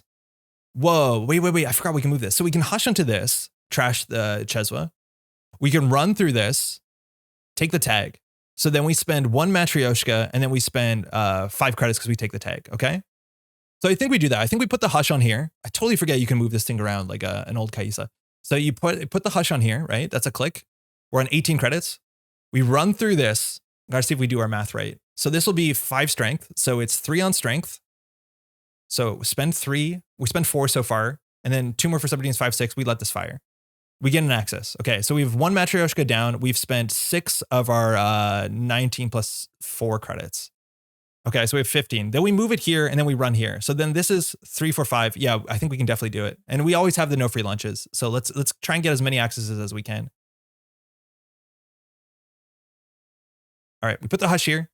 This blanks the card, which means that Pharaohs is now just a 3 strength, and we're going to take the tag here. So we can definitely red team HQ. I don't think we're going to multi-access HQ, but we're going to float the tags here. Maybe we don't float the tags. I don't actually think we need to float the tags here. Oh no, because then it changes whether we float through this, because here we have 4 breakables. We actually could let them draw here, but then we take the tag as well. So I think we just take the tag and hope. I think we're going to go for it and just hope, because I think there's a big chance they have it here and they have the trigger light. So we just have to go hard because there's so many top decks that win them the game.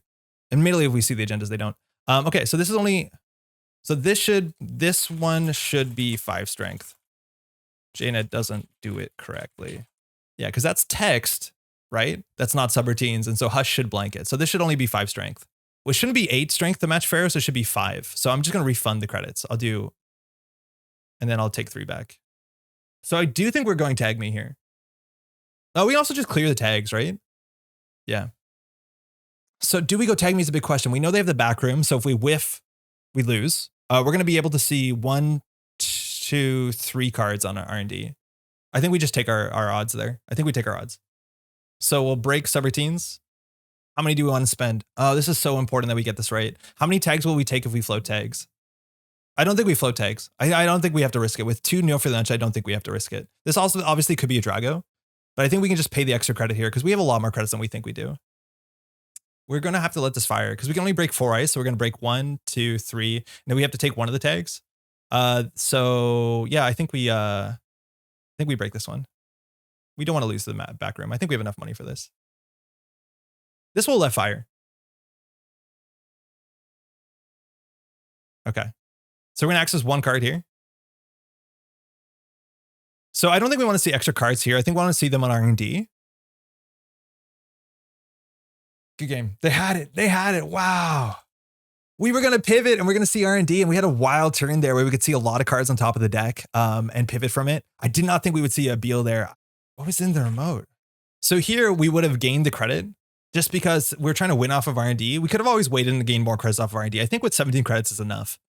And then here we would run R&D. We'd move this over, right, for a click. We would run this, and then we'd have to break this, this, and this, clear the tag with no free lunch, and we'd see 4 cards. And then we would gain the Zahya ability there.